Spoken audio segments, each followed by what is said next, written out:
Well, hello and good evening, everybody. Welcome back to Slow Motion Broadcasting, and welcome back to the Ray Esports Club Racing League. This is round number 6 for group number 1, coming to you tonight from Sebring. My name is Maunz. Alongside me in the commentary booth is Charles Boshell, and in the virtual production hall we have Joshua Wilkie. First up, as always, we have got the Mazdas, where the draft is obviously going to play a huge role in this 30-minute long race that we have coming up. But above all that, Charles, it is great to be here at Sebring. Absolutely fantastic track. Love coming down here and watching a race. And anytime the Mazdas get on the track, it's always a good show. Looking forward to tonight's racing. Yeah, really looking forward to some Mazda Mania here. 30 minutes of racing action coming up for you in a couple of moments' time here on Slow Motion Broadcasting. A friendly reminder to anyone who hasn't been tuned into this series ever since the season started all the way back in late October. This is a series where we got the MX-5 Cup cars, the new ones, and the spec Miatas that you see on screen right now. That right there is the number 42 of Seth Spolman, heading his way off out of Tower Bend right now. So let's see how these spec Miatas and MX-5s will be able to tackle this racetrack. That's been a fantastic point to look at all throughout this season, Charles, seeing the pros and cons and the differences between those two cars. Yeah, absolutely. And we've talked about it week in and week out when we get these cars on the track.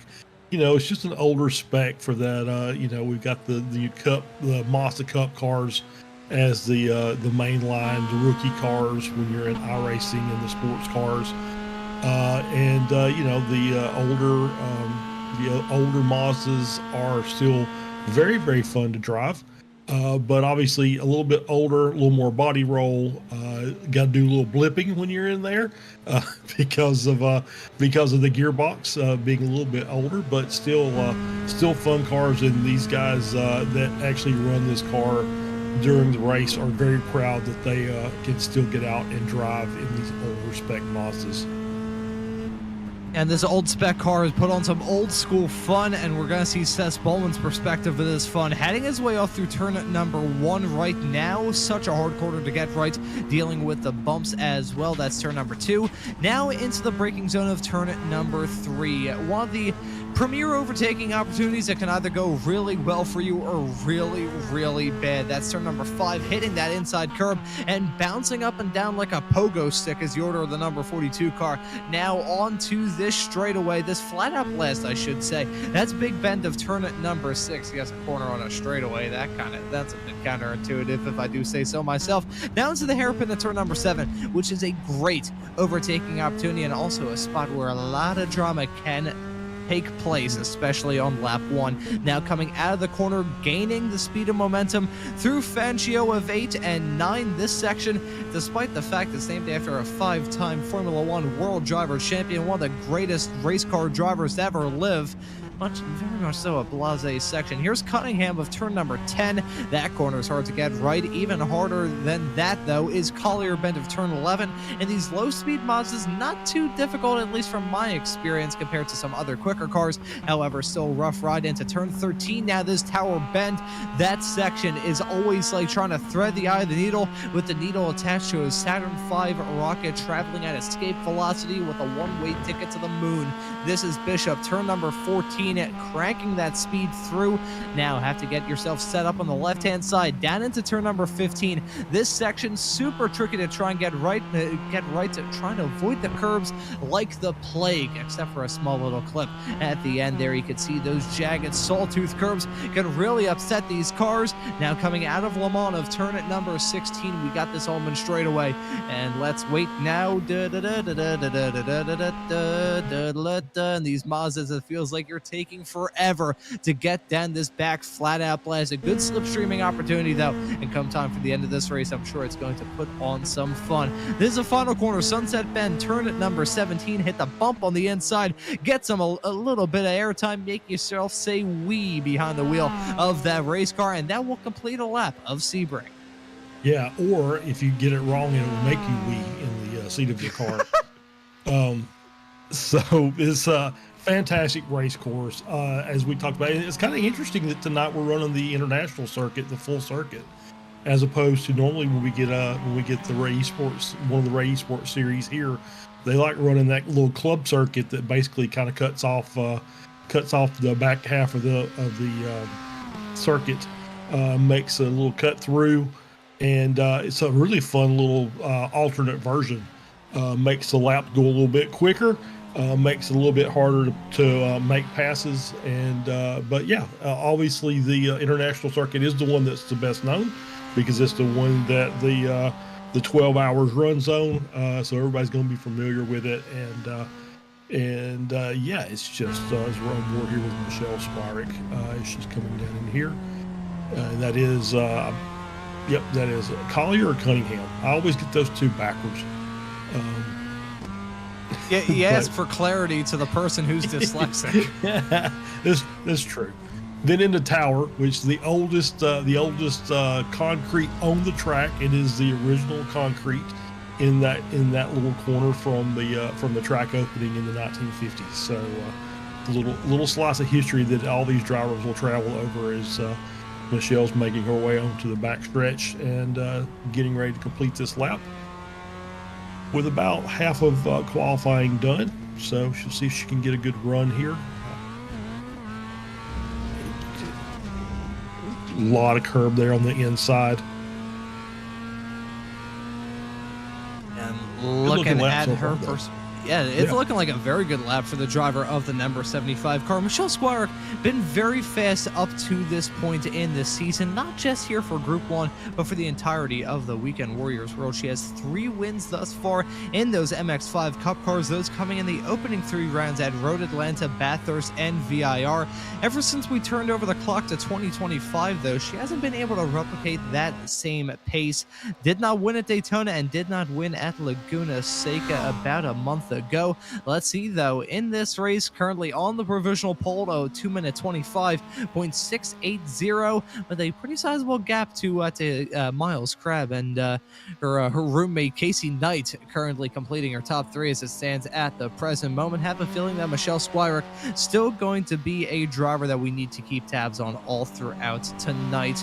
But as it stands currently, with only about 7 minutes left, a tick under 7 minutes left to go in this qualifying session. Did the math in my head, which you can probably tell is part of the reason why I had a blue screen lock up there a couple of moments ago. Seeing these drivers complete their qualifying sessions. Yeah, absolutely. It's getting down to the end of this session here. Everybody's trying to get that one perfect run through all these corners and just maximizing those curb strikes. They will help the car to rotate around these corners, but you can't overdo it. So you take as much as you think you can, but no more than that, or the next thing you know, you're backwards into the wall, which is obviously not the optimal line around here. As we're seeing Crabb coming through now out of tower. And once again, another pretty good looking lap so far. Look pretty tidy through some of those corners in the midfield. So we'll see if he can continue this run and maybe jump Michelle, or at least tighten that gap up just a bit. Obviously, qualifying is pretty important here. So you don't want to get behind a car that may be a little bit slower on race pace. But, not necessarily with these cars. There's plenty of room to make passes around here. There's plenty of good hard braking points, as you mentioned. Turn 7 being the optimal one. And it's a pretty light crowd for tonight's race. So should be some good racing, but it should be plenty of room to make moves tonight. And on the subject of the crowd that we've got here for this evening's racing action, we'll note Joshua Soto, who's a rather fast driver in the sim racing world. I've covered some races in which Josh Soto has won. Strangely enough, it was in an MX-5 Cup car, but it wasn't at a road course. It was at the Oval of IRP, which is a rather odd experience, but he ended up taking the checkered flag in that race with a different broadcaster that we will not mention by name. And now that I'm no longer employed by them, I can say Apex by name. So it's not Apex, interestingly enough. But Josh Soto, very capable driver in the sim racing world, certainly proved that thus far this season here in the Ray Esports Club Racing League. He's grabbed some wins, he's grabbed some podiums, and he's certainly shown some pace. Usually doesn't bother putting in a qualifying time. I think he has decided to do that here today. And actually, as I'm loaded into the session, I will note that John A. Casey, not entirely sure if he will be joining us this evening. He is, well, I say was in the session. However, I noted his ping was at about 450, which I gotta wonder, that can't even be serial box Wi-Fi connection at that point. I think he uses the like a tin of spam into a Wi-Fi connection or something. I did hear discussions during practice. I'd been in here kind of watching the cars work their way around, getting the right lines. I think John was maybe traveling and had a little portable rig with him, but I think was struggling a little bit with his connectivity. Hotel Wi-Fi is not known to be completely fast or stable.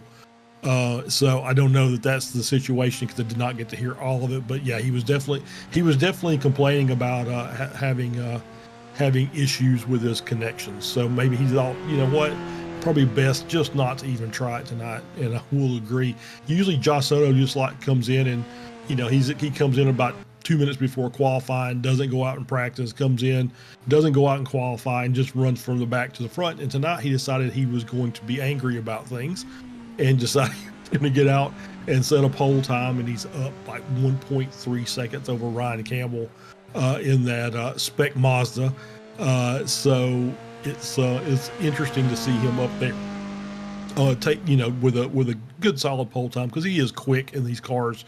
He's quick in everything, but he's particularly quick in these Mazdas, and so it's always good to see. He said, you know what, I think I'll take it easy tonight. I'll just go out and set a pole lap and for my class, and I'll just kind of ride around and enjoy the drive, which, hey, there's something to be said for that.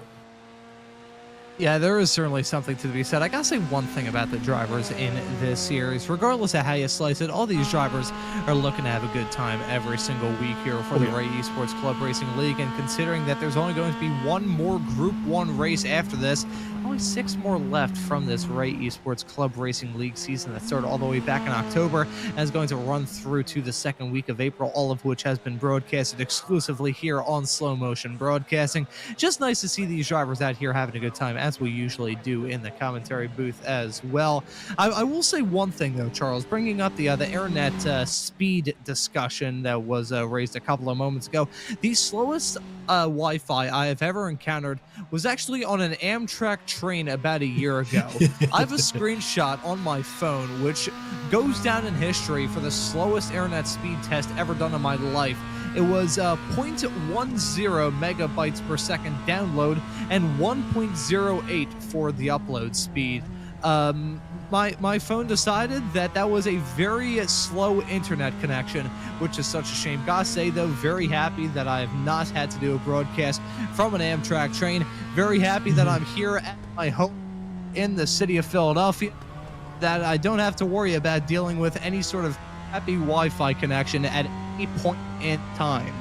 Yeah, well, you might want to check your microphone. There was a little cut out there, and I don't know if it was me. So don't jinx. We don't need a commentator's curse on the commentator. So let's get that squared away. Thankfully, that is a rather fixable issue. That was me hitting the mute button on my microphone repeatedly. So thankfully, that was not a technical issue. I was just being an ass. Okay, fair enough.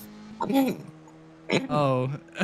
So we have a special guest here in the commentary booth. That was Mr. J.R. Gregory. I'm not sure. It sounded like he was choking there. May need to perform a Heimlich maneuver on our SMB colleague. But Charles, I'll pass it back off to you as this qualifying session comes to a close. Yep, and we're closing up here, and you see the checkered flag, and that has yeeted the cars back to the pits.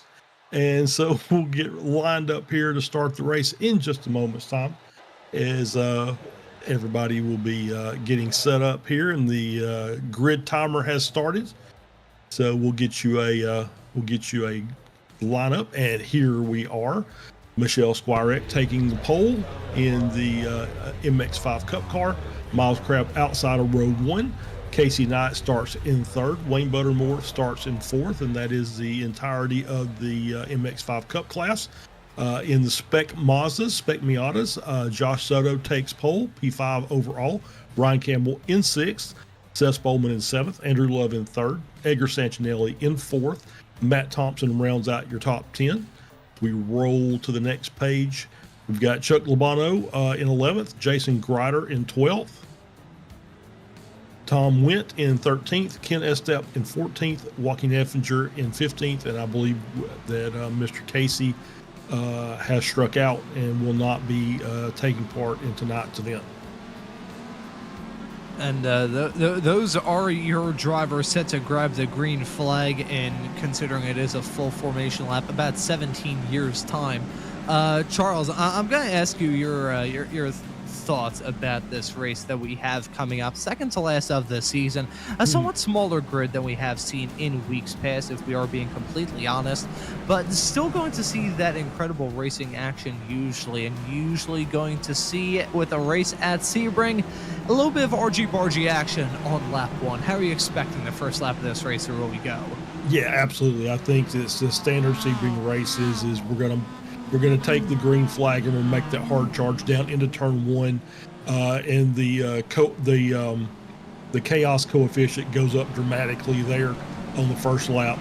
You got to be very careful to get through turn 1 cleanly. You can run it wide if it's going to keep you from making contact with a car, but then you've got to get it checked back on the track and get ready for turn 3 to get into the S's before you get the run down into turn 7, the hotel corner. And so after that, it's pretty straightforward. By that time, most of the field will probably be lined up nose to tail. If there may be a few side-by-sides. But then once we get the tires and the brakes warmed up and up to operating temp, should make for some good racing. I think that front 4 is going to be pretty good battle amongst at least the top 2, probably the top 3, and we'll see if Wayne can hang in there and keep pace with those front 3 cars. I think Josh Soto's probably the cream of the crop in the Spec Miatas, and then but there's going to be some good midfield battles, and probably up probably all the way up to position 2. I will say, talking about that Spec Miata category, it has been a rather good season for that class up to this point. Have 4 different winners thus far. Seth Bowman was able to take the opening race win at Road Atlanta. Matt Thompson followed for round number 2 at Bathurst. Skip Rock Jr. took the checkered flag as the winner at VIR. And at Daytona and Laguna Seca, both of those races in the Spec Miata class were won by Ryan Campbell. And let's see how things shake out in this race that we have coming up. 30 minutes in length, and I gotta imagine these drivers are going to be looking to have some fun this evening. Not a lot of races left to go, not a lot of other opportunities left for these drivers to try and gain some spots. So if there's any time to push, it is certainly going to be right now. We're on the 17-turn, 3.74-mile-long road course, as iRacing likes to judge it. And that right there was part of the reason why I usually fact-check myself on that sort of stuff. And I've started building my own graphics with information that is not iRacing's, because occasionally that can be slightly off, much like opening up a bottle of milk that's been in the back of your fridge for the past 3 weeks. Anyways, ready to get things up and rolling for the 6th race of this championship. That was disgusting, I apologize, but this is going to be a good show here at Sebring. We got a front 4 comprised entirely of MX5s. The Spec Miatas, though, certainly got to be looking to pounce at the start of this race. The green flag is out, and the drivers are on their way, heading down into turn number 1 at the very start of this. Let's see who's going to win the drag race. You got Miles Crab in the 131 car on the outside, Michelle Squirek in the 75 car on the inside line. Look at that Crab running a little bit wide. Gonna have to check up to avoid running off into the dirt. That is not the way that he wanted to get this race underway at all. That went about as badly as things could possibly go on. As look at that, hitting the curb. Holy cow, Joshua Soda, I thought he was flying that car like a kite heading through turn 3. Yeah, he's obviously got really good pace in that spec Miata, but Miles was able to clear him, and he should be able to pull away over the course of this lap. Josh will keep it close for a little bit, but I think there's enough of a gap in pace between these classes that he won't be able to hang on to the back of him for long. And you can see these drivers heading down into the turn at number 7 hairpin. One of the latest alterations made to this track back in the 90s, I believe. I'll have to fact check me. I'll have to fact check myself on that. An outside runoff area used to be the old version of the hairpin, but we got plenty of time to talk about the history of this wonderful motorsports facility. For now, though, we find ourselves with a case of that double vision. Michelle Squire and Casey Knight and those very similar looking 75 and 210 race cars respectively, running P1 and P2. I'm not sure if respectively is a word. I think it is. I think you're good. I'm not entirely sure. Yeah, there we go. You can tell I paid a lot of attention in English class as a kid. Miles Grab slot in third. Joshua Soto's jumped out to the lead in the spec Miata class.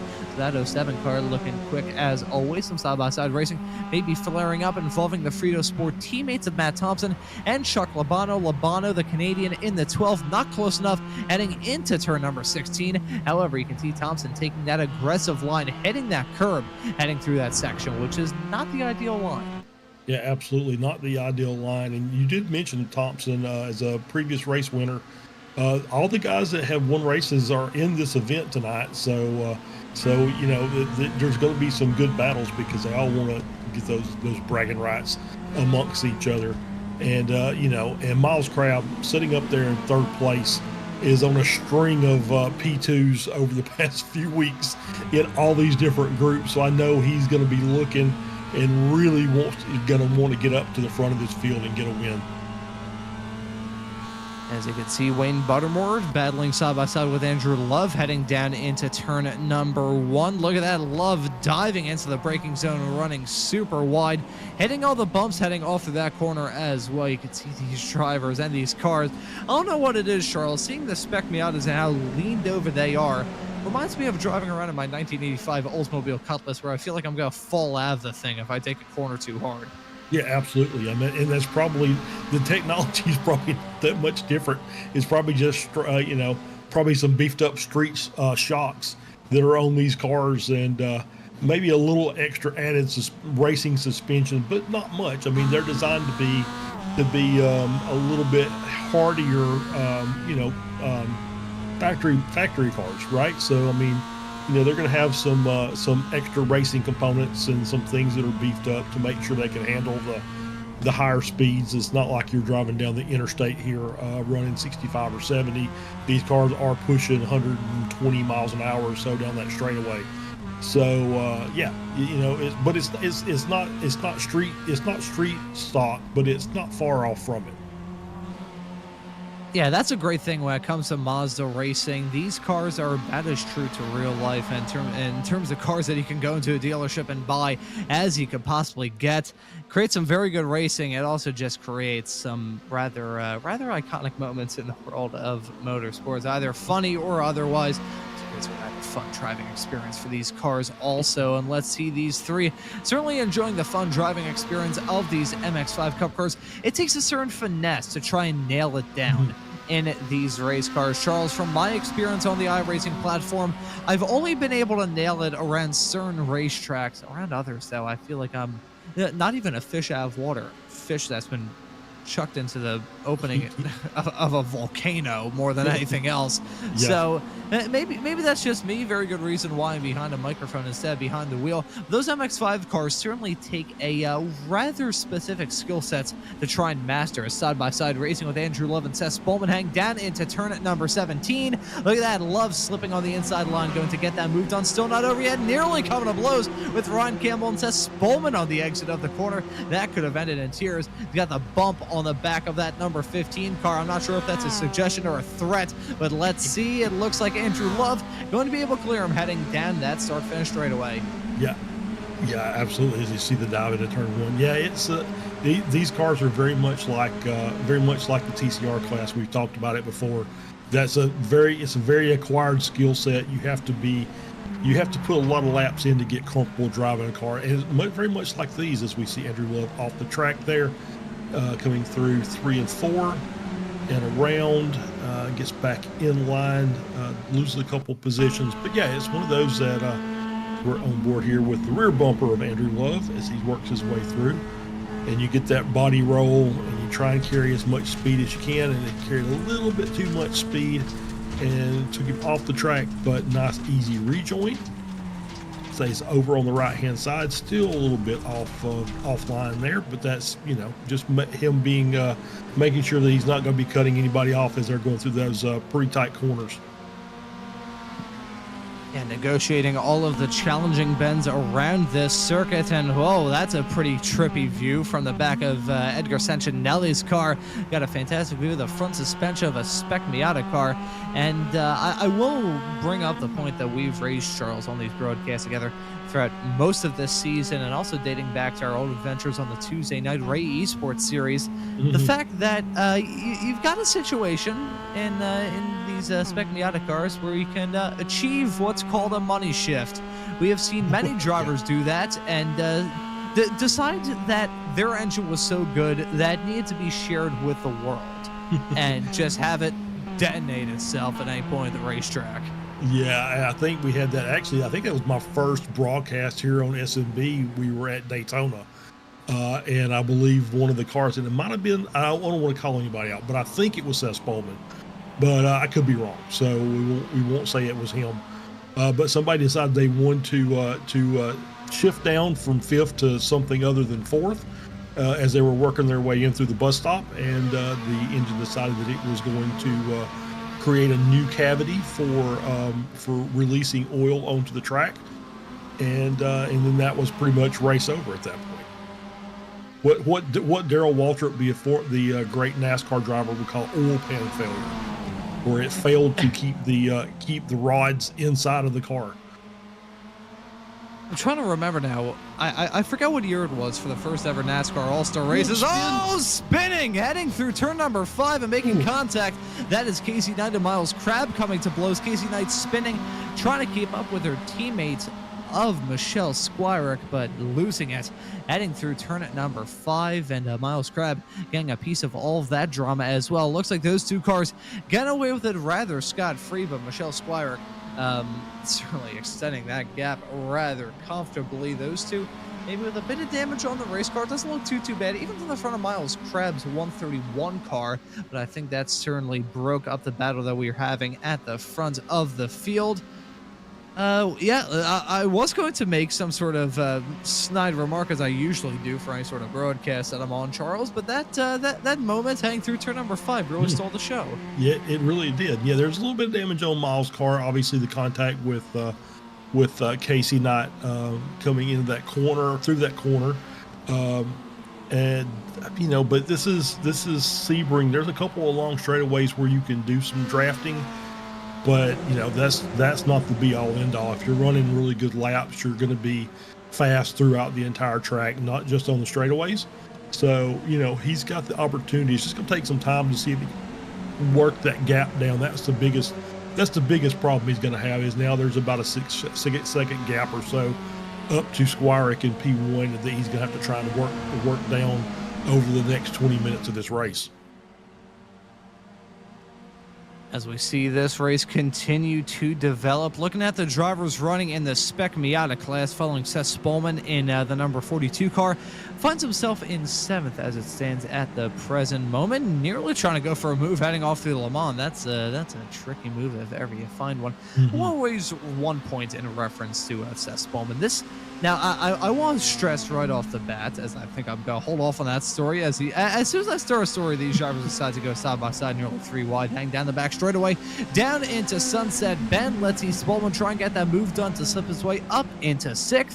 He gets that move done rather scot-free. Let's see how good of an exit he gets.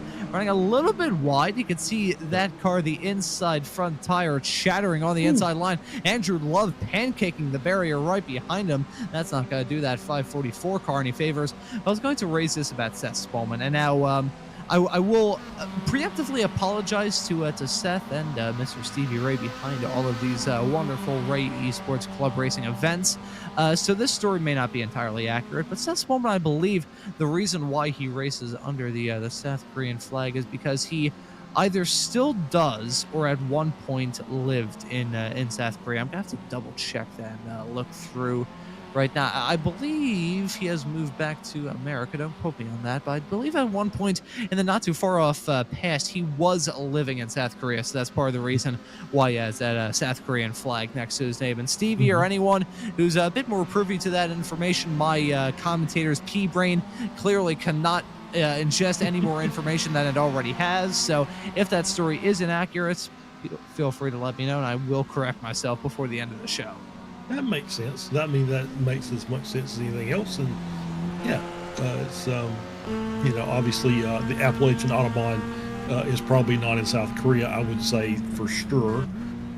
So I feel pretty confident that's somewhere in the North Carolina, Tennessee, Smoky Mountain area. As we're on board here with Edgar Sancinelli, just behind his, I think that's his teammate, team member of Ryan Campbell, just in front of him. Could be wrong. Yeah, the bump is, I think that's more of a invitation than it is a warning.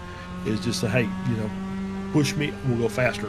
So these cars do bump draft quite well. Probably just not as much opportunity on Sebring to make that happen than you would be at some of the other tracks that we visited here. Oh, that car off. Is that Buttermore? Yeah, it is. Yeah, so it's Wayne Buttermore towing. Obviously, the curbs caught him out there as he was going through Indianapolis. And that section really catching out a lot of drivers. It's caught me out myself, so I can't oh boy, we're starting to get the hiccups on the air. Can't necessarily say that I am going to judge any sort of off-track moments heading through that section, as Sancinelli, who we're riding on board with, still running in 7th.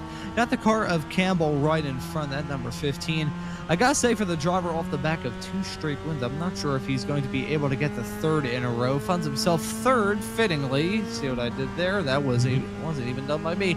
Currently running 3rd of the Spec Miata driver. Still running in the same spot from where he started in this race, which is a feat that has only been done thus far by himself, Michelle Squire, Miles Crabb, and Casey Knight. Everyone else has either lost out on some spots or gained some spots ever since the drop of the green flag.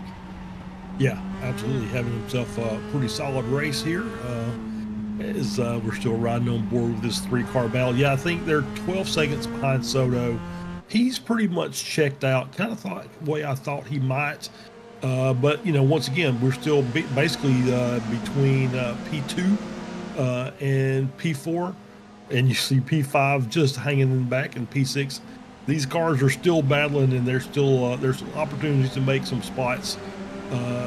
Or in Seth Bowman's case, lose some spots. I want to for a commentator cursing, but so yeah, there's still opportunities to make moves before this race is said and done.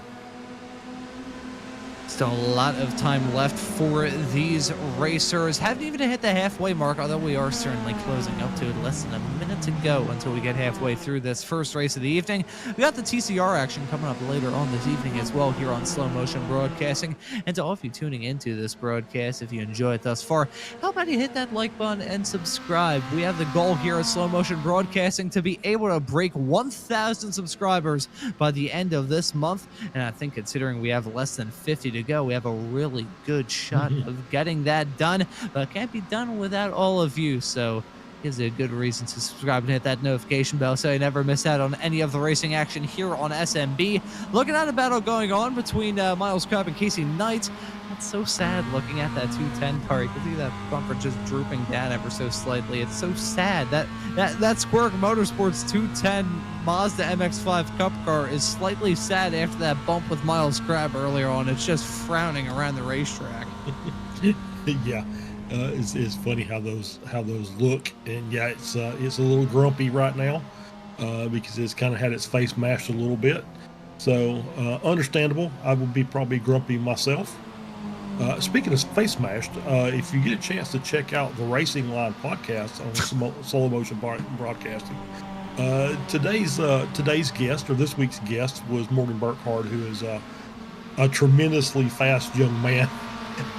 We were talking about it. He's basically in 3 years gone from driving a race car for the very first time to driving GT4s in the IMSA Michelin Pilot Challenge. It's just disgusting how talented the kid is.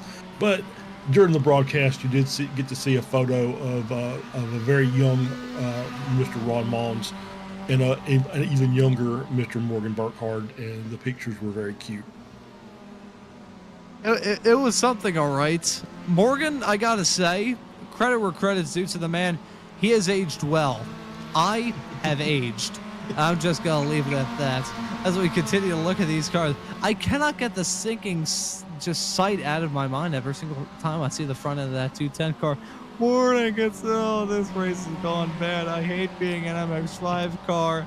I tried going into the pits and an LMP3 car peed on my wheel last night. And all the prototype cars had to take my lunch money. What am I doing? I'm 20 years old, Mom. I'm impersonating a sad MX-5 Cup car in front of people on the internet. Yeehaw! She wanted me to become an astronaut or something. Oh no, she was only alive until I was 7. Oh boy. Anyways, let's talk about the racing. We got a 5-car pack in the Spec Miatas running in. This is all of them in the Spec Miata class. What's gone down with Josh Soto? How does he find himself in 10th at the moment? Wow, that's a very interesting question.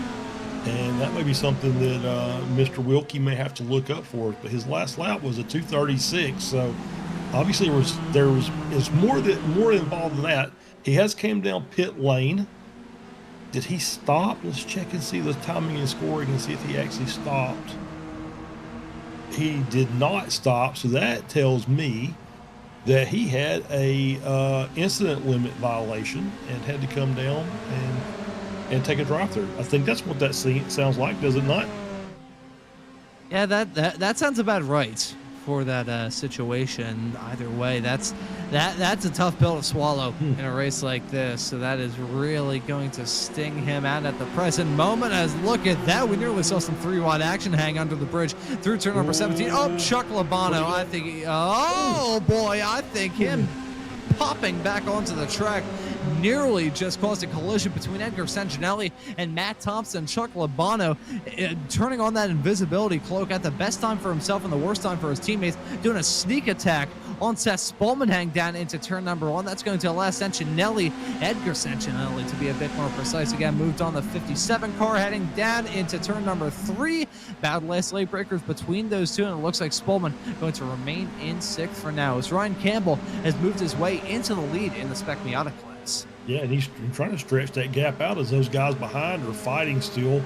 Yeah, he's jumped. He was Spolman was up there in front of them, and I think he may have had a small mistake that cost him a couple positions, but he's still in the battle. But these guys got to make sure that they don't battle too hard because they want to get back up there. Ooh, as we see that's is that Sanginelli going wide or Labano going wide? Labano or Sanginelli? All right, I think it's Labano. Okay, so it was Labano going wide, giving up the spot to Spolman. Sanginelli still back there, just getting passed by Matt Thompson. So the battle is heating up as these cars battle through the corners. It's just going to bring all those cars behind a little bit closer. We might have ourselves a little bit of a battle here amongst these 5 and maybe 6. And it's going to give Campbell a chance to get away. He's already up to a 2.7 second gap. I gotta say, credit where credit's due to Andrew Love running 10th overall as it stands currently, to still be within striking distance as it stands currently. Seth Spolman had a terrible exit coming out of Tower Bend. Did he pick up a slowdown or did he just lose it? That is left to be determined. That 42 car now back out and away, but he dropped down like a rock over the past couple of moments. Dropped down like an anvil, pushed out a helicopter more than anything else, as we may see a little bit of 2x2 battling You got Chuck Labano and Matt Thompson who may get involved in the fight. As speaking of 2x2, these are two cars involved in a really good fight. We got Miles Crab and Casey Knight battling for P2 as it stands currently. And here's a side-by-side fight that I was kind of expecting. Josh Soto going side-by-side with Edgar Sancinelli.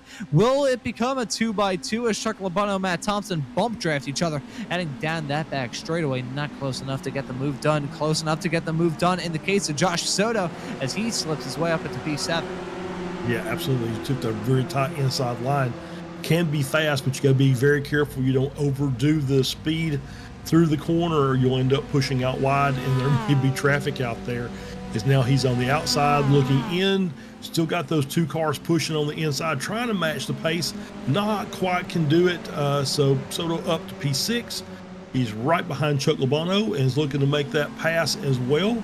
They'll be trying to see if he gets a run down here into turn 3. No, not quite. So he's going to crank back, and so he'll be looking to get that run down the straightaway heading into turn 7 and make that late break. Ooh, took it very wide through there. So he's got to be very careful, keep his speed up. He's looking, he's got a good line going here. Got a good run. Labano going to stay defensive, stay on the inside. Soto's going to look to the outside, break at his normal spot. Going to try and cross over, and does. Now side by side going through turn 8 and 9. And here we go, heading off through that Fangio section. Josh Soto trying to get the move done on the Canadian of Labano. This is going to be a battle. Last late breakers heading off into Cunningham of turn number 10. Soto nearly coming to blows with Labano. I think there's a slight little love tap wheel to door heading down into turn 10. But Soto gets that move done to slip his way up into 5th. But this is still a really hard challenge that he will have to undertake if he wants to try and get a move done on Ryan Campbell between now and the checkered flag. It's 3 seconds between those two cars, but Charles, we've got a lot of experience commentating on races with Josh Soto, not just this season, but in our time doing broadcasts together. If anyone's going to do it, it's probably going to be that 07 car. Yeah, absolutely. He is, like I said, very quick, and he's got clean track between him and Campbell. 3.2 second gap, and about 8.5 minutes to do it. So 7.5, I get my math right here. So he's going to be pushing hard. You'll see him start making up in those more skilled areas. He'll start making up tenths here and there. And next thing you know, he'll be right on the back of Campbell. As I'm looking also at the timing and scoring, Crab and Knight are closing the gap on Squirick, but it's just not enough. It's just tenths a lap, and it needs to be half second to a second per lap. As these final laps are winding down. Yeah, when it comes to a gap like that and trying to make it up, I usually bring this up in reference to closing up a gap. How sometimes the smart calls to just to tackle it with a nail file. I merged the words attack and tackle there, so a tackle can add that to everyone's dictionary of the stuff that I say on the air. But usually, when it comes to filing your nails, you just want to use a nail file. You don't want to use a chainsaw. When it comes to a gap like that, considering how little time is left in this race in the grand scheme of things, you may want to have to break out that chainsaw. Give it a couple of pulls on that pull start, maybe pump a little bit of gas into it first and just figure out how to get that thing up and running. It's been sitting dormant in the winter all throughout this year, but now that the trees are starting to grow, I think it's time for Soto to bring it out. You can see that gap has diminished in the span of the past lap. It's now 2.2 seconds with himself and Ryan Campbell. So I think he certainly has the pace to be able to reel that gap in, but does he have enough time to be able to reel that gap in? That is the real question, pun intended. Those two drivers that we got on screen right now, Miles Crab and Casey Knight, they're involved in a battle of their own. Michelle Squirick has just driven off into the distance in the number 75 car, leading this race by 4.7 seconds in front of Miles Crab in that very tasteful Bucky's car, that 131, setting it off into turn 17. Yeah, he's once again, they are bringing the gap down. Ooh, that was a much bigger gap closed there as they went through Sunset. Gap down now to 4.1, so maybe Squirick a little bit offline coming through Sunset Bend and down the front straight, so that gap has closed considerably that lap. But it needs to be that every lap for now. to the remote, to the end of the race to have any chance to get up there. But Crab's doing a great job. Obviously, this is another one of those where he does not want to finish P2 again this week. I'm sure he wants to get that race win and get that one scratched off the old bucket list for this season, and say I've at least got one win out of this year, as opposed to a string of second places. Yeah, at this point, if you're Miles Scribe, you gotta wonder whether or not you're just cursed here for this season. He has been so close to victory. I think the last like 3 or 4, maybe even 5 races that we've done here on slow motion broadcasting of the Ray Esports Club Racing League, presented by Sim Motion. We'll hear about them in a couple of moments' time. That was about as slick as 80 grit sandpaper. But Miles Scribe has finished second so many times throughout this season. Always the bridesmaid, never the bride. I gotta wonder if he's thinking that he'll be able to get a ring between now and the end of the season. Yeah, I'm sure that's what he's thinking. Is probably, well, I think at this point he's just saying, okay, can I get another half second clicked off here this lap? Can I get a little closer? Because obviously once he gets to about that magic 1 second gap, he starts getting the toe off of Squirex's car. That's going to help him considerably. But he's got to get there first. So first things first, close the gap down as quick as you can, and get prepped to see if you can get into that zone where you can start getting the draft off the front car. I'm sure he's thinking it'd be nice if Knight would give me a push, but I'm not sure Knight wants to push him up to our teammate up in the lead. So that probably won't be a lot of bump drafting between these two cars for the rest of the race. I'm going to be completely honest, Charles. Whenever I see bump drafting, even in a road course series like the MX-5s, they can certainly get away with it. I still get really, really tense, but yeah. Holy cow.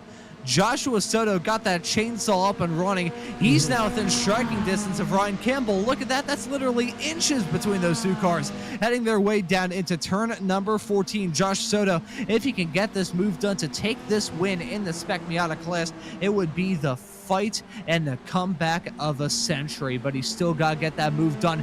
Campbell leading him coming out turn number 16. I think, unless I'm very much mistaken, they may be taking the white this time by either the white or 2 to go. Either way, no matter how you slice it, not a lot of time left for these drivers in this race. And it's Soto, I think, who is going to be the one hounding the back of Ryan Campbell. Campbell, off the back of 2 straight wins thus far this season in the Spec Miatas, looking for his 3rd straight. Josh Soto, been very fast all throughout this season, looking to try and get his own win. Matt Thompson, Edgar Sancinelli have themselves involved in a battle for 4th in the Spec Miata class, as Jacques Labano on track for a podium and a P6 as it stands currently. But I think, unless I'm very much mistaken, they took 2 to go this time, yep. by Charles. Yep, 2 to go. The leader had already passed the start-finish line when you mentioned it earlier. So we're on 2 to go. So this will be white flag next time by. And still pretty good battle here between Thompson and Sancinelli. Sorry about that.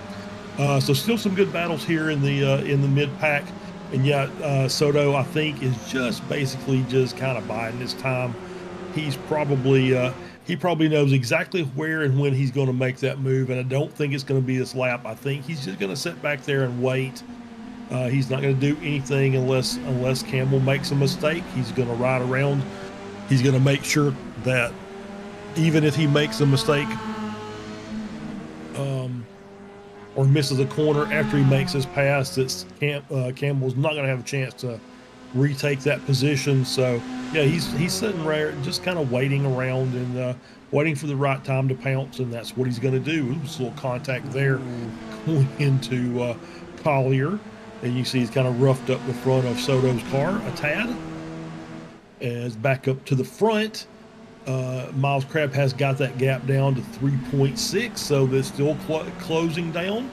But he's got a lot of time. They just started the white flag lap, the leader has.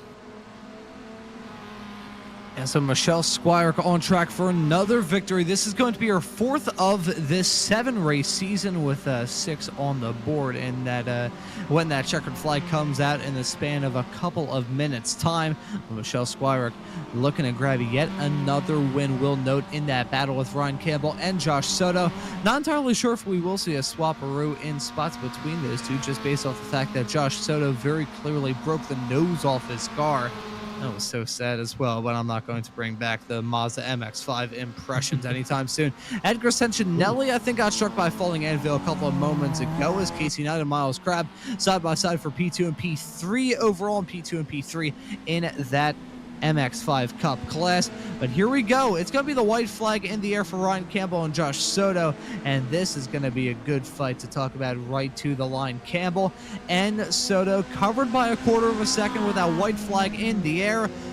Barry the flagman waving that flag as if he's on some illegal substances that he can only get in Central Florida. Side by side racing with these two heading down into turn number 1. Soto trying to get that move done on the inside line, close to coming to blows on corner exit. Ryan Campbell still holding on to it, heading down into turn number 3 through the gears, trying to execute this lap as best as they can, or both of these racers. Soto looking to find any way in the book to get past Campbell, but Campbell knows what to do.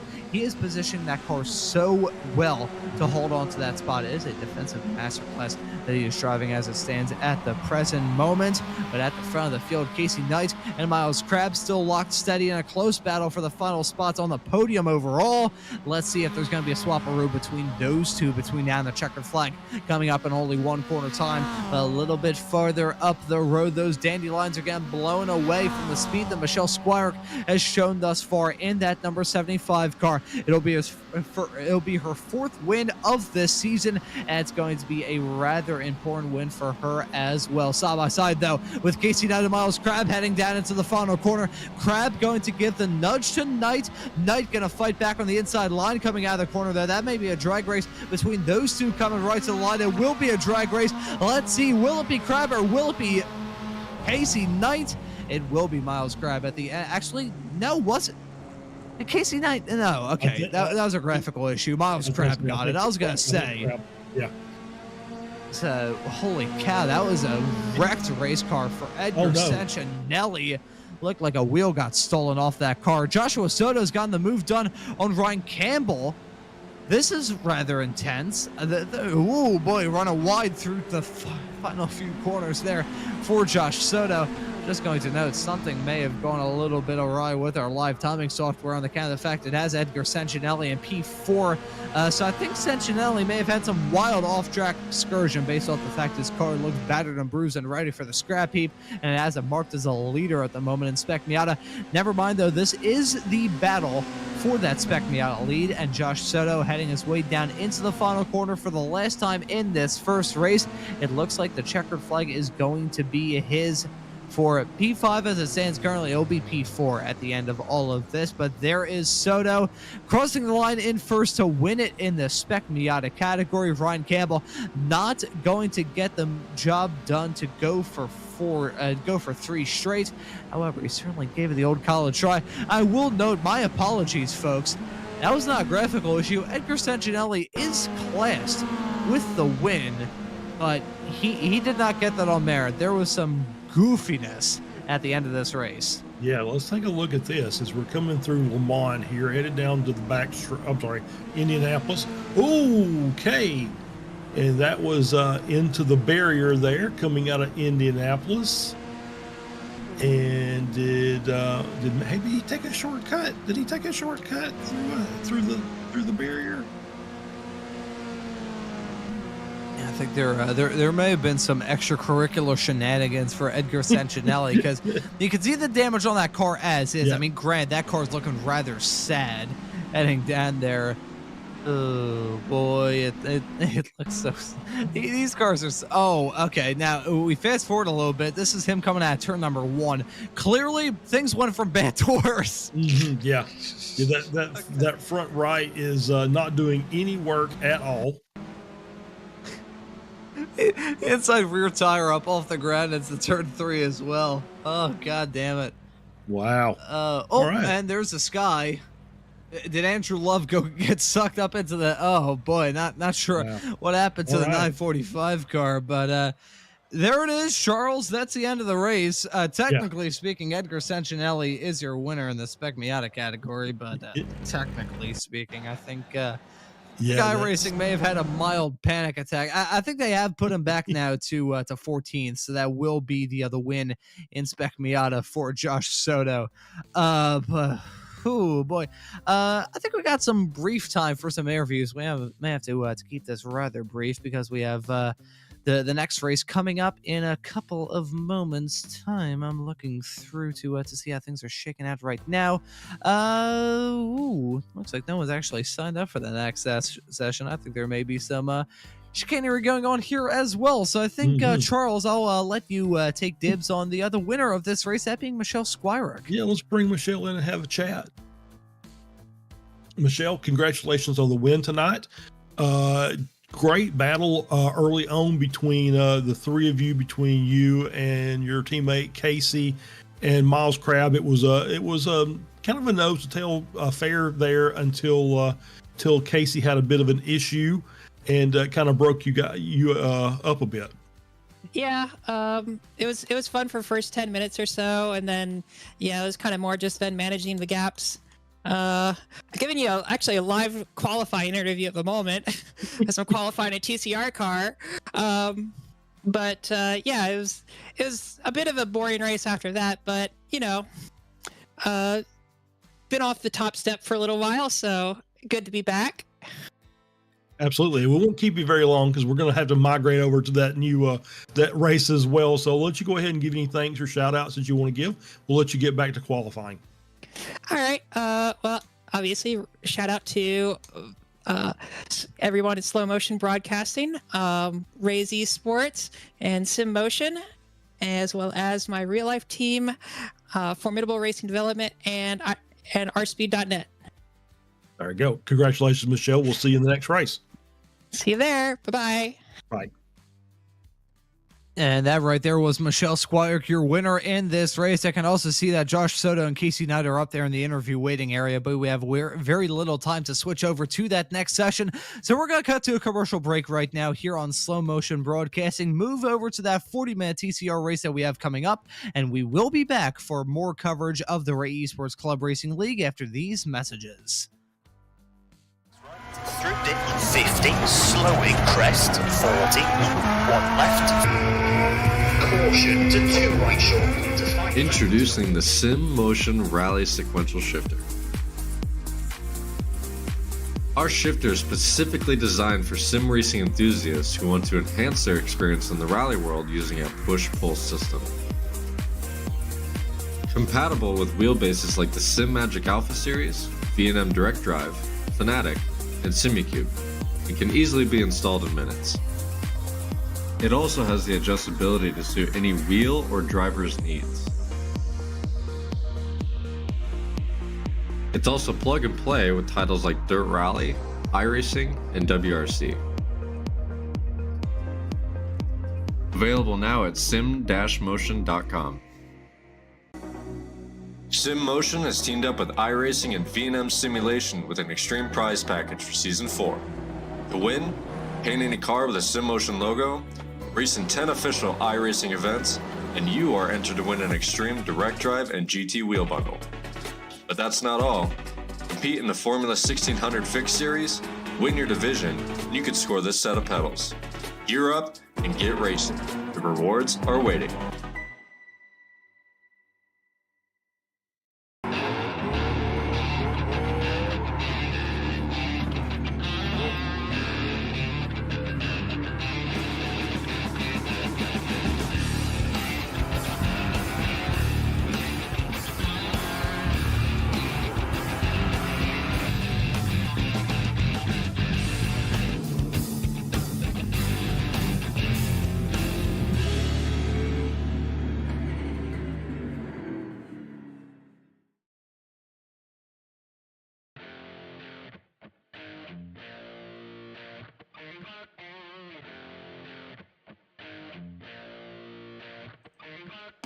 With years of experience and a passion for customer service, SimMotion is a trusted name for SimMagic products. Whether you're just getting started or a seasoned pro, we have the gear to get you on the podium. At SimMotion, we don't just sell gear, we fuel your passion for sim racing.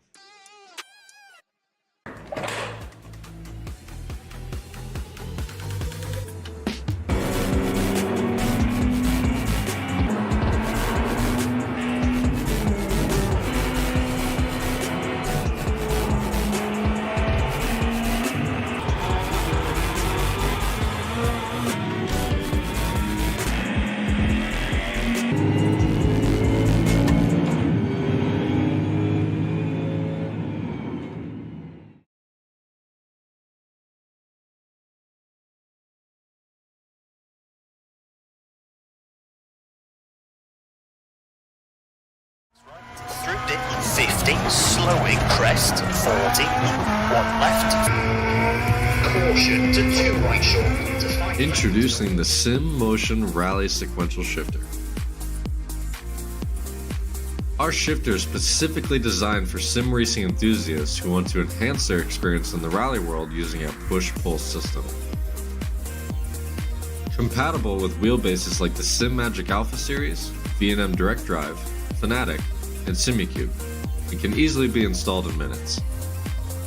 It also has the adjustability to suit any wheel or driver's needs. It's also plug and play with titles like Dirt Rally, iRacing, and WRC. Available now at sim-motion.com. SimMotion has teamed up with iRacing and V&M Simulation with an extreme prize package for Season 4. To win, paint any car with a SimMotion logo, race in 10 official iRacing events, and you are entered to win an extreme direct drive and GT wheel bundle. But that's not all. Compete in the Formula 1600 Fixed Series, win your division, and you could score this set of pedals. Gear up and get racing. The rewards are waiting.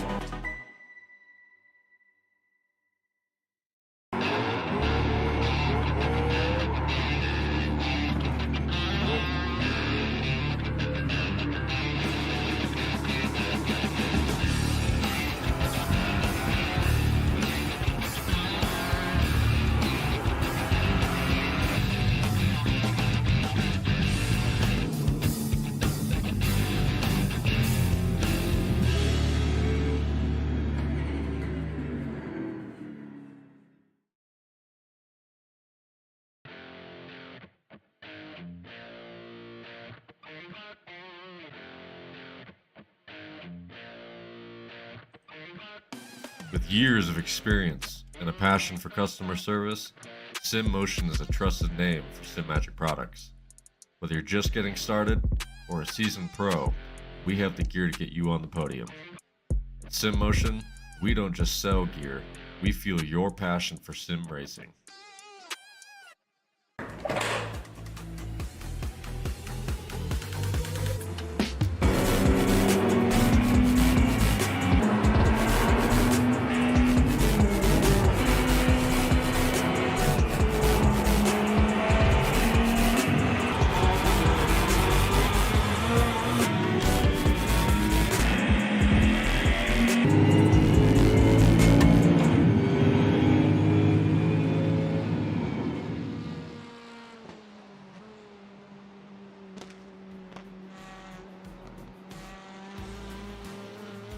Alrighty, everybody, welcome back to tonight's coverage of the Ray Esports Club Racing League here on Slow Motion Broadcasting. This is round 6 for Group 1. We already had a fantastic 30-minute long Mazda race, and we're here for the 40 minutes of TCR action. It's myself, Ron Maunz, and Charles Boshell alongside me in the commentary booth. We also got Josh Wilkie doing a fine job working on the cameras inside of the virtual production hauler.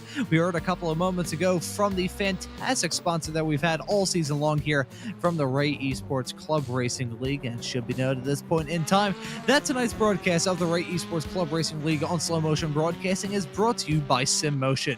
SimMotion is a store by sim racers for sim racers, carrying everything from button boxes to steering wheels and the best brands from the sim racing world, including SimMagic, Moza, Husingfeld, and many, many more. With decades of experience in the industry, SimMotion is a great choice for sim racers of both North America and Europe looking to upgrade their simulators. If you'd like to check out what SimMotion has to offer, go to us.sim-motion.com. That is us.sim-motion.com. SimMotion is not only the sponsor of the official Formula 1600 series here on iRacing, but is a proud partner of the Ray Esports Club Racing League, and feel free to use discount code RAY5 at checkout for some very sweet discounts. We would like to thank SimMotion for their continued support of this series, and also like to thank their Inside the SCCA podcast for their new support of this series, a podcast hosted by Brian Belansky, going through the ins and outs of the world of the Sports Car Club of America. But we've got starting grid to take a look at here, and let's get this second race of the evening up by taking a look at the starting grid. Grabbing the pole for this race is going to be a newcomer here, I believe, to the Ray Esports Club Racing League, the newcomer behind the wheel of the number 490 car. That right there is Matt Erzapka. We practiced the name pronunciation. I think I killed it. My apologies. Curb Your Enthusiasm is a theme that should be playing right after that, but he's going to be starting from the pole. Will Pierre going to join him on the front row. Ian Anderson will start this race in third, next to Miles Greb in fourth. We have Nolan Bromer starting in P5, Chuck Labano in P6. Nemo Tagalag will start this race in P7. I like how I'm rushing through this as if we don't have a full pace lap coming up. Seth Bowman going to start this race in 8th. Casey Knight will start in 9th, and Michelle Squire, her teammate, going to round out your top 10. Yeah, starting in 11th is going to be Matt Thompson of Frito Sport. Outside of row 6 will be Tyler Heron. Edgar Santinelli starts in 13th. Scott Russell in 14th. Joseph Tarantino in 15th. Ken Estep in 16th. Ryan Campbell, another Frito Sport driver, in 17th. Adam Thompson in 18th. Jason Grider in 19th. And rounding out the 20-car grid will be Joaquin Effinger. And they haven't moved yet. Yeah, we burned through that very quickly, Charles. So I'll break out the game of Battleship for us to play on this phase lap that we have coming up. Erzapka. Matt Erzapka will start this race from the pole. Second tries the charm. I am willing to bet $1,500 Monopoly currency that I butcher that name pronunciation again between now and the end of this race. A 40-minute long race, Charles. These TCRs have been pretty exciting thus far, and I have a feeling around a racetrack like this, we're going to be in for a good one. Oh yeah, absolutely. We've talked about the TCRs and how the difficulty level gets kind of turned up a bit because these cars are a little bit different than what everybody normally drives in the iRacing service. It doesn't matter if you're driving a prototype or a GT3 or a Formula or Indy car. The open wheels, the TCRs are unique because they are front wheel drive. As we heard, we talked about in the podcast earlier, Morgan Burkhart saying it is a very difficult thing to do. He said if you drove these cars full out to their maximum potential, you'd burn the tires off in 3 laps. He said because the front tires do everything. They brake, they throttle, they turn, and sometimes multiples at the same time. So the front tires get a lot of work.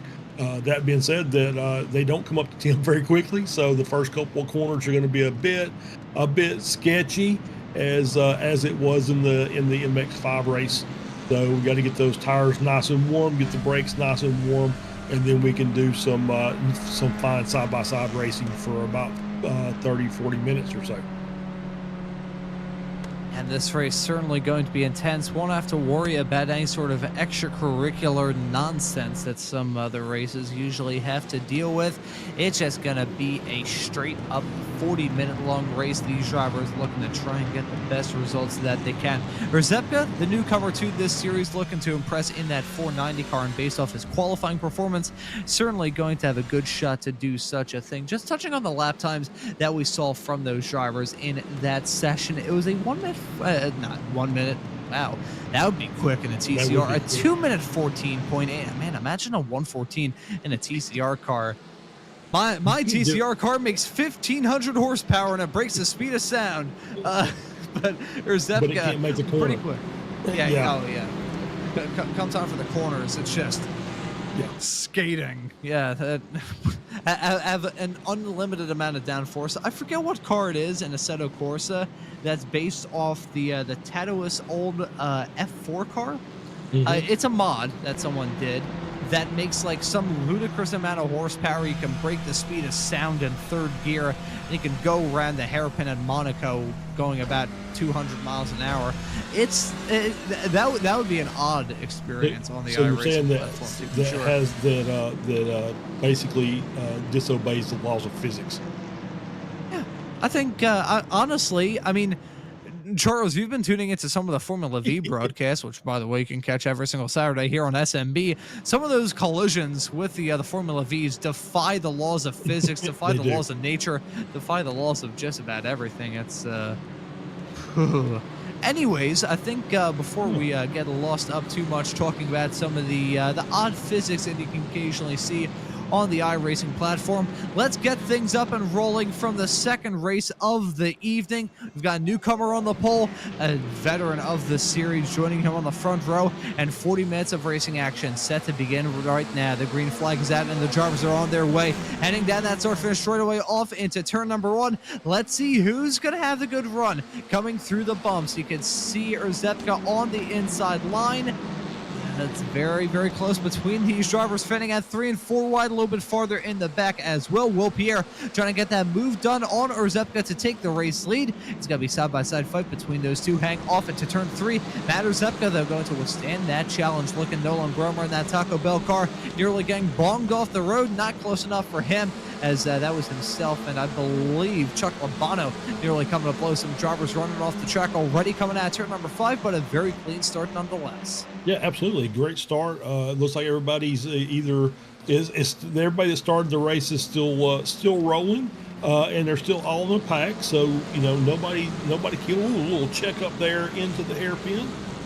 Be very careful there as they've managed to work it all the way through, but you did see a little bit of contact between a couple of cars on the inside line. So far so good. I don't see Effinger on the track, so may not have taken the start to the race. So 19 cars on the grid. It's still a pretty stout grid as it stands currently, with the exception of Effinger, still double digits. We'll take that as it stands currently. Joseph Tarantino and Edgar Sentinelli involved in a side-by-side fight coming out of Collier Bend into 12 and 13 right now. That single files out with Tarantino getting that move done to slip his way up into P16. That 973 car currently running in the 16 spot as it stands at the moment, jumping 10 positions a little bit farther up the road to see Chuck Labano and Nolan Bromer involved in a nice little fight, as that's Nemo Tagalag losing it coming out of turn 15. That's going to cause him to drop down like a rock, now in 10th after running in 8th right before then. That's an unfortunate series of events for him, as looks like this first lap going to be completed in a rather tame and orderly fashion. I'm a little bit surprised these drivers are not risking it for the biscuit, risking it for the Triscuit, or in the case of Nolan Bromer in that Taco Bell car, risking it for a Volcano Quesarito. Yeah, so far so good. I think it's a good clean start. That gives everybody a chance to really race. We don't have anybody out there, in a wounded car, just making laps just to try and get some points. So everybody's got a chance to earn some positions on their own. Speaking of, we've Michelle Squire already up 5 positions as we see Santinelli coming into the pits. My guess is he was one of those cars that was involved in that checkup in the hairpin, turn 7. So he's going to come in, maybe get some, took a fast repair on his way back out. He's going to be down quite some time, but he's still going to be racing around. And you never can tell when you can pick up a spot here and there from other people having issues. You can always pick off those spots every now and then, whether it be an off-track excursion from one of your competitors or otherwise. Still good to have that opportunity. Matt Orzepka in the 490 car with Curb Your Enthusiasm Autosport. Pretty brilliant name there. Finds himself still in the race lead in the 490 car. Will Pierre still within striking distance in that number 17 Honda right in the back. Shot hang their way through Collier Bend of turn number 11 right now. I will note, talking about the drivers that we've got in this race, how this season has gone thus far in the TCRs. We've only had 2 winners. It was Jake Sneddon, who has 4, and Ian Anderson, who has just 1, that coming at VIR earlier on in this season. Neither of them, thank you, Mr. Wilkie, as your forgetful host realizes that Ian Anderson is slotted in 3rd. One of them isn't here in the form of Jake Sneddon. The other is in the form of Ian Anderson, so it's not going to be Sneddon's 5th win in a row. Could be Anderson's 2nd. Actually, it's 5th in a row. It's 5th this season, his 3rd in a row. Maybe Anderson's 2nd, because it won't be Sneddon's 5th. I'm going to pass it off to you, Charles, before I make more of an ass of myself than I already have. Yeah, no worries. So as we're on board, we're just kind of watching the line as we're coming down the Ullman Straight. We've got Ryan Campbell there in P13 as Josh settles in on the car to work our way through Sunset Bend. You can see the bumps. You have to respect the bumps, hashtag, all that good stuff. And I'm just going to watch, kind of keep an eye on Miles Crab. Obviously, we talked about him in the first race. Perennial 2nd place, at least for this season. It seems like he's got more 2nd places than most people have wins in amongst all the different classes. As we see, car off. Is that, who is that? One of the Sim Motion cars. I couldn't really tell who that was, but maybe it was Aaron in the 11. It was indeed. Good call out there, Josh. So, yeah, you see some right rear damage on that car. So, might have had a little help off the track as we were on board here with them coming through. Ooh, those little slideways coming through the corner. And, yeah, just asking too much of the fronts. Could not get the car stopped. Tags it off the wall. Those tire barriers, less than concrete, greater than air. They will damage the vehicle, and the good thing about these TCRs, they're robust. They will take several hits before you do significant, damage to the suspension or the wheels. It has to be a pretty dead-on shot for you to be a one shot, one kill, I guess, if you want to call it that way. So they can take a beating, especially some side-by-side racing, which we all like to see. And they can take a little bit of that before we get a lot of damage that has to come in and get repaired. Yeah, that's a great point that he raised there, Charles, talking about the robust and rather good nature of these TCR cars as Nolan Bromer just spun off the track. There he is. I was trying to wonder where that car was. I mean, that's a hard livery to miss, but there he is on the inside, heading out of turn number 15 into Le Mans of turn 16. Let's take a look at a replay. Did he get any sort of assistance from the Hyundai of Labano right behind? Survey says no, he just lost it all on his own. An easy mistake to make in these TCRs that requires just a totally different driving style than just about everything else. Yeah, absolutely. And the car tried to make a run for the border and was unsuccessful in that, as you can see. And yeah, it's the thing about these cars, and this is the one thing that I do like about it, is you can see the damage on Bromer's car. Is he going to be able to get over to the pits? Is he going to stay out? And he's just going to stay out and keep riding. Is the good thing about these cars. If you can induce a spin, it's very difficult to do, but if you can induce a spin, it is the easiest thing in the world to recover from. Is you just floor it, and the front end does the work and straightens the car up most of the time. It takes quite a bit to get those cars turned all the way around, but as you can see, Bromer did bypass the level of adhesion that his tires will allow. Yeah, it shows you the nice little contrast between the various cars that are on the iRacing platform. You got the TCRs where if you find yourself in a little bit of a slide, you could just gas it and get out of it scot-free. You got some other cars, like the Delara IRO1, for instance. You get into a slide in that car, the only thing that's going to get you out of it is probably just Alt F4ing right away as soon as that car starts to get sideways. That or a bit of help from the Lord's Prayer. Either way, Matt Thompson, who are following right now, occupying the final spot in the top 10. Maybe got to eye up a move on Nemo Tagalog, hang down into Tower Bend. Not close enough is that number 33 race car. But actually, as we've reached this point in the race, I want to provide a little bit of a correction of what I did. Not necessarily a correction, more so just satisfying my own sick, twisted urge as a guy who knows too much about history and will always try and make sure that I'm providing the most accurate information whenever I'm on the air, which is saying something because I'm usually speaking in tongues.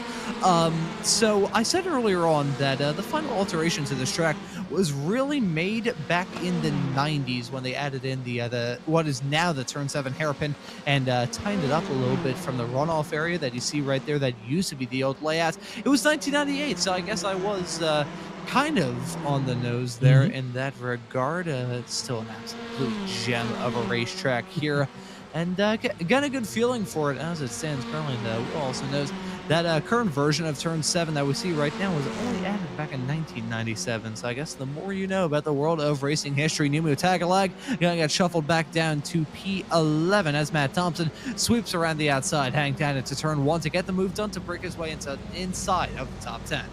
Yeah, he's having a good run so far. He's only up a position, but that's better than several cars that are behind him. Ryan Campbell, currently the big gainer, up 8 spots, running in P9 just in front of Thompson. So he's having himself quite the start to this race as we're at the quarter mark. 10 minutes in, 30 minutes to go, and still just way too early to be trying to pick out winners and losers. Rzepka's having a good run. He's up 1.2 over Will Pierre, but you know that's not really that much of a gap. These cars don't, you know, we always say these cars don't draft very well, and they don't. But there is still time to be gained, being in the draft of a car in front of you. So it's not something like maybe the spec racer where you could gain probably a full second down the backstretch on a car in front of you. These cars, you'll get a couple of tenths, but that's it's still better than nothing. And one thing to raise as it stands at the present moment, ticking up to 11 minutes into this 40-minute long race, is talking about the track temperatures as well, which in these cars can certainly play a huge role. As it stands currently, the track temperature stands at an Arizonan's balmy 116 degrees Fahrenheit. That's looking pretty all right as it stands currently. Side-by-side racing involving Casey Knight getting that move done on the number 12 car. That was Chuck Labano, the Canadian, dropping down to P7. Casey Knight making her way up into third. The hard chargers thus far in this race, though, you would have to combine the performance of Michelle Squirick and Casey Knight to get to your hard charger, who's currently Ryan Campbell in the number 18 car, 8 positions gained ever since the drop of the green flag. That's a pretty good one, as I think Chuck Labano may try and get a move done on Casey Knight, who had a really rough run heading through Sunset Bend. Yeah, Casey did not have the greatest run through Sunset Bend. Allowed Labano to get to the outside as they go into turn 1. Casey may be struggling a little bit trying to get that car turned in and get that front end settled as she was doing a little bit of work there. We see the inside of the cab. She was having a little struggle just a little bit in turn 1 and probably in Sunset as well. Like the car just doesn't want to behave. The front's not wanting to settle down and allow her to get the car turned. And it's maybe it's the fact that she's just pushing too hard, because obviously you can over push the fronts and you'll end up just kind of driving. If you've ever been in a car that has, we'll say a standard car, standard front wheel drive car that you would, most people drive nowadays, unless you're driving an SUV or something like that. You can definitely tell when you've pushed a corner too hard because the car just doesn't want to turn. Yeah, you can tell when you've gone to a corner with a bit too much speed when the front tires just decide to go out on protest as we continue to see this race develop. And see these drivers tackle this absolute gem of a racetrack. I always like to share this stat every single time that there is an event around here. Open all the way back in 1950, and look at the track layouts of Sebring back in 1950 compared to how it is today. It looks entirely different. 1950 kind of looked like some form of shelving, and then come time for 1952, started to get a good idea as to how this racetrack would eventually become what it is today, the absolute gem in Central Florida. That second incarnation of the track from 1952 to 1966 sat at 5.2 miles long and hosted the first ever Formula One United States Grand Prix. And as I always like to say, despite being the first ever U.S. Grand Prix, it was not the first ever Grand Prix event held in America. Really? Do tell. In the wonderful era of the 1950s, Formula One's first decade, the Indy 500 was classed as a round of the Formula One World Championship, which is part of the reason why, for a very brief period of time, Lando Norris, the current Formula One driver for McLaren, and Bill Vukovic, the two-time Indy 500 winner, were tied on wins in Formula One. So that's a nice little fun fact. It also kind of, it's in the world of Formula One, it's really a statistician's nightmare in terms of just encapsulating all that stuff, because there were very few crossovers of Formula One and the Indy 500 back in the 1950s. There were a couple, I believe. Alberto Ascari tried running the Indy 500 in a Ferrari back in the early 50s. I think it may have been 1953, 1954. I'm not entirely sure. Someone may have to fact check me on that. And Juan Manuel Fangio, upon retiring from F1, actually tried to race in the Indy 500 and was unsuccessful in that attempt. Really, most of the F1 Indy 500 crossovers happened in the 1960s, then kind of branched out. They really happened between about 1960 all the way up until the wonderful year of 2017, when a certain Fernando Alonso, the rookie in Formula One, decided to make an appearance with McLaren that year. Before McLaren ever got involved, it was actually a partnership with Andretti, and much like how the Honda motors went in Formula One, the Hondas were unbelievably unreliable during the month of May in 2017, and Fernando popped his engine with about 35 laps to go, which I would like to say is his only time racing in the Indy 500, really his only time attempting the Indy 500. No one wants to remember the 2020 Indy 500. I'm sure Fernando Alonso is certainly one of them. So, welcome everybody into slow motion broadcasting, where a 20-year-old who usually commentates on race cars goes back to his old origins of talking about motorsports history and bleeds people's ears off for an extended period of time. You're doing a great job, and we'll cut you off there before we start talking about the split between kart and Indy Racing League. Don't even get me started. Yeah, I know. I don't want to get you started on that. So we're going to talk about the race. So Rzepka's still in the lead. Got that 1 second gap over Will Pierre. It's a good battle for third place. Ian Anderson just ahead of Miles Crabb. It's been a tight battle since the start of the race. Miles has not given up the assault of Ian Anderson here, trying to find a way around, but has not been able to do it quite yet. So it may be one of those that he's got kind of waiting for a mistake, Anderson, or trying to pressure Anderson into a mistake. So having a pretty good run, as you see him getting up to speed, heading down the front straight. And you mentioned the track temp. My one trip down to Sebring was 2023. The last Super Sebring weekend, the 12 hours and the 1,000 kilometers of WEC down there, and the air temp was about 94 Fahrenheit, and it felt, as I'm sitting there under the awning of somebody's motorhome down the straightaway heading into turn 7, it felt like 140 and humid. I am partially delighted to say that I've only been down to Florida once.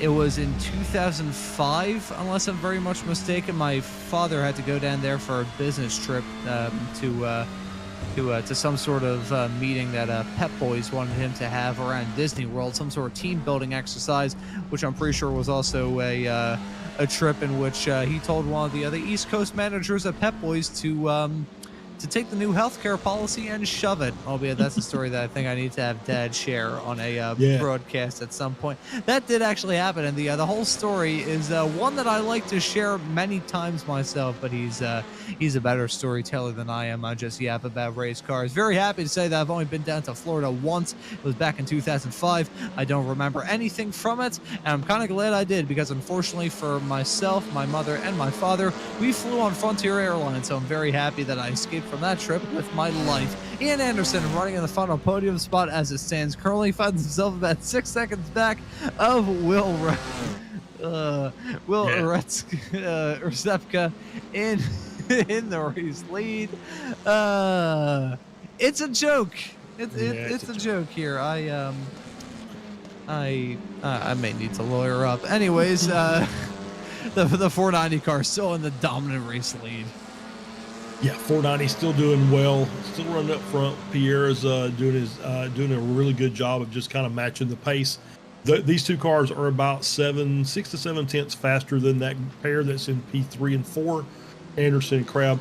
Squirek, as you can see, a little bit off that, but her last lap she actually was faster than both P3 and P4, so she's going to be looking to see if she can close up some of that gap to that group and see if she can work her way up to a podium position. So this is the podium slots are still yet to be decided. There's still really good battles on the track, and we got about 20 minutes of racing left, so we're at the halfway point or thereabouts, and so there's still battles to be won and lost as we're still seeing. Just, I mean, I'm looking at the timing and scoring. Labano, Campbell, Spolman is just a second behind them. Matt Thompson's just a second behind him. So there's a 4-car battle there that could be brewing, before you know it. It just takes one little mistake or a side-by-side battle through a couple of corners, and the next thing you know, they're all on top of each other. And slowly starting to see some battles brew up and down the grid. This is one of them involving Chuck Labano and Ryan Campbell. Seth Spolman also within striking distance of these two as well. I wouldn't say it's close enough to call it a 3-car battle, but it's certainly teetering around that barrier as it stands currently, as I think there may have been a swap-a-roo involving Scott Russell a couple of moments ago. Not 100% sure on that.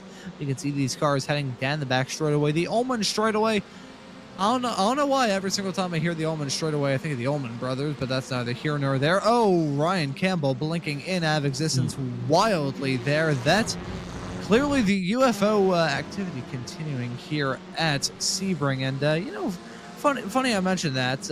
I was actually looking back on some of the stuff that I have saved on my phone as we see Scott Russell go off the track coming out of turn number 5. That may have cost him a spot to Nolan Bromer right behind him. But I was going through my my phone's camera roll and some of the stuff I have screen recorded on there. And one of them was one of the first ever broadcasts that Charles, Josh, and myself did with the history of the Ray Esports series. It was back on Tuesday nights. It was a Spec Racer Ford. It was the end of a Spec Racer Ford race here at Sebring. And one of the drivers, who I'll have to look back and see exactly who it was, it may have actually been Seth Spolman, come to think of it. He was crossing the line with the rear tires hovering up in the air, and I said that there was some alien activity as a result of all that, because that was around about a week after some storyline broke out about there being 6 to 10 foot tall aliens walking around the Miami Mall. I'm going to have to find that clip once I pass it back off to you, Charles, to get a confirmation of that driver. But rather funny how the jokes remain, the commentators and producers remain, and the drivers remain as well. Yeah, absolutely, and it's I think that's it's a good group here, and I think we all enjoy the Ray Esports leagues in every form that you have, whether it's the weekdays or the weekends. Just fun racing. All these racers just battle hard, but it's always fun. It's always clean, and it's a good time. It's good racing. I do want to bring something up. We've seen, I was going to say, was it Labano or Matt Thompson? Somebody's been blinking over the last couple of races. It's just been at very inopportune times. So I wanted to talk about, as we do occasionally, iracing updates So there's going to be an update coming in, I think, in this new season, which is next week. Or sorry, in 2 weeks. This is week 12, so we'll have week 13, and then we'll have the new season with some connectivity checks that are going to be employed. That if you start getting cars like that start blinking on the track, and it becomes a point to where they're really starting to interfere with the races, that there's some connectivity status that they achieve, they're going to be removed from the track and put to the pits. And then if they can clear their connection up, they can come back out and continue the race. But it's going to be a change that some people are not going to be real happy with. I think that some people, just have issues with their internet that may not be from their own. It just may be that whoever their internet provider is just crappy internet or crappy lines or whatever, with a lot of interference. So there's going to be some big changes coming up. And I'm not sure how many people are going to be real happy with it when the first time they have a couple blinks, and the next thing you know, they're back in the pits, waiting to be released back on the track. And imagine that come time for next season of iRacing, drivers saying, "Oh yeah, I got put in the iRacing timeout chair because my internet crapped out." That's a sentence I don't think has ever been said before in the history of mankind, but I think it's funny, so I'll continue to say it. If there's ever a moment like that where a driver's blinking wildly and out of control, clearly the aliens attacking some of these drivers at certain points in time, just say, "Oh yeah, they got put in the timeout chair instead of getting abducted by a UFO." That is, I was unfamiliar with that piece of news, Charles. I'm going to be completely honest, but now the other gears are turning in my head as to what I could say if I ever see a moment like that on the air. Oh boy, season 2 of 2025, doubly so here on Slow Motion Broadcasting, going full scheme. I nearly said full scheme ahead, full steam ahead. Second tries the charm with all the wonderful stuff here on SMB, and there's Mr. SMB himself, Mr. Adam Thompson. He, I want to say, as it stands at the present moment, following Adam, I want to wish him and his wife well. I believe their baby girl is set to be born in about a month's time. So always nice to see Adam out there on the racetrack, and hope things are going well in that number 20 car. It's part of Slow Motion Racing, I believe. Technically, I'm not sure if our graphics were able to update in time. He was a very late addition into this race, if we're being completely honest, but he finds himself running in P12 as it stands at the moment in the number 20 car. Rather odd. He's running in the position of my month of birth and running the number of my day of birth. I'm not sure if he would be running a time that's 2,004 seconds long. You have made him stop on the track. How dare you, Ron? Congrats to Adam, though. I think that's their first child, and that's a big deal. So, very congratulatory to both Adam and his bride. So it's a big moment, and he's going to be a very happy dad, I'm sure. Mr. Thompson comes into this booth in a couple of minutes' time and meows into his microphone. I am going to burst a blood vessel in my eye laughing so hard. And I will leave it at that. A very good thing we don't have commentator cameras here on Slow Motion Broadcasting. Nothing would drive away an audience quicker if they saw that at the end of the show.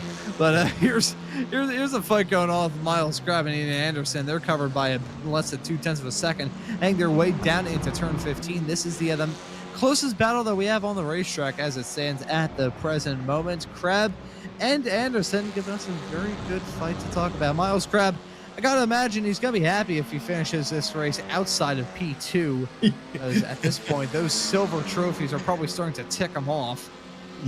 I think he would rather win. I mean, just to be honest, but I think he would take a P2 over a P4. Most racers would, but yeah, it's still a pretty good battle, and Miles just hasn't found a way around Ian. Obviously, Ian's got good pace. He's got a race win this season, so obviously very good driver. But Miles has either not found a way to get around, or has not pushed the issue yet, and turned up the aggression level, which happens sometimes, especially if you follow the car for the entire race. Sometimes desperation sets in. He said, I've got to get around this guy. But, I don't know that Miles is particularly faster than Ian. I think he's just they're at least on equal pace. I don't think he's just been hung up. I haven't seen Ian doing any real defensive driving to keep him behind. I think maybe Miles is just kind of keeping it cool. Still got 12 minutes left in the race. And just marking his time. And I think he's pretty well aware that he's not fast enough to catch Will or Matt up in the front. And now Matt Rzepka has got that gap up to 2.4 over Will Pierre. So starting to stretch that gap out. Don't know if maybe, and also with the fastest lap of the race, last lap, 2:15.94. So blistering lap, first car in the 2:15s tonight. And that is a very good lap times. We see side-by-side racing with Ken Estep and Joseph Tarantino heading down that straightaway. There's Tarantino in the Napa mobile, Napa know-how, and Napa now down in P14 as it stands currently. That was a good move, though, nevertheless, from Kenny Estep in the 66 car, getting that move done. Let's see if there's going to be a fight back, and looks like there is not going to be. Oh, Joseph Tarantino running way deep down into turn number 1. That Napa car, Napa knows how, and Napa knows how to nearly end up in the barrier. Yeah, and I'm hear Ken on the mic say, "Hey, Joseph, you okay?" I don't know if it was just maybe a lot of times you get some miscommunication. You get cars that are, drivers. Ooh, as we see a slap of the wall there by Pierre, that just kind of have different braking points, different racing lines into a corner. I think that may have called Joseph out just a bit. Maybe Ken taking a little bit easier in the corner, getting his front end set. And powering out, so slow in, fast out, and maybe Joseph not necessarily expecting that, and had to take the straight line and just kind of recover the car, and but he's only a second and a half back, so we'll see if he can catch back up to Ken, and they continue their battle as we're on board now. Will Pierre is losing that time to Rzepka. Obviously, you see the damage on the left front there from where he's hit the wall coming out of Sunset Bend. Gap is now up to 3.3 seconds, and that damage is not going to do him any favors. He's going to have to, doesn't look like it's enough to have some wheel or suspension damage, but we'll have to keep an eye out and make sure that he's not just going to start dropping time to Matt up in front. Yeah, we're certainly going to go, oh boy, we're certainly going to be keeping tabs on that between now and the checkered flag coming up in less than 10 minutes time. This race is just about flown by as we see a chase down still continuing involving Ian Anderson and Miles Crabb. These two have been within striking distance of each other really ever since the drop of the green flag, and that has very much continued ever since then. We'll touch back on Ryan Campbell in P7. He is your hard charger, still up 10 spots from where he started in this race. Well done to Campbell in that number 18 car, fittingly starting this race in 17th. Yeah, having a great run up to P7, up 10 positions, and looking at his last lap, he was basically even with Knight in front. So I don't know if that's an aberration or not, but Casey does have the faster of the two fastest laps for each driver by 0.3. So Campbell this may be Campbell's his top as far as, unless somebody has an incident in front. This may be as high as he's going to climb on that ladder tonight.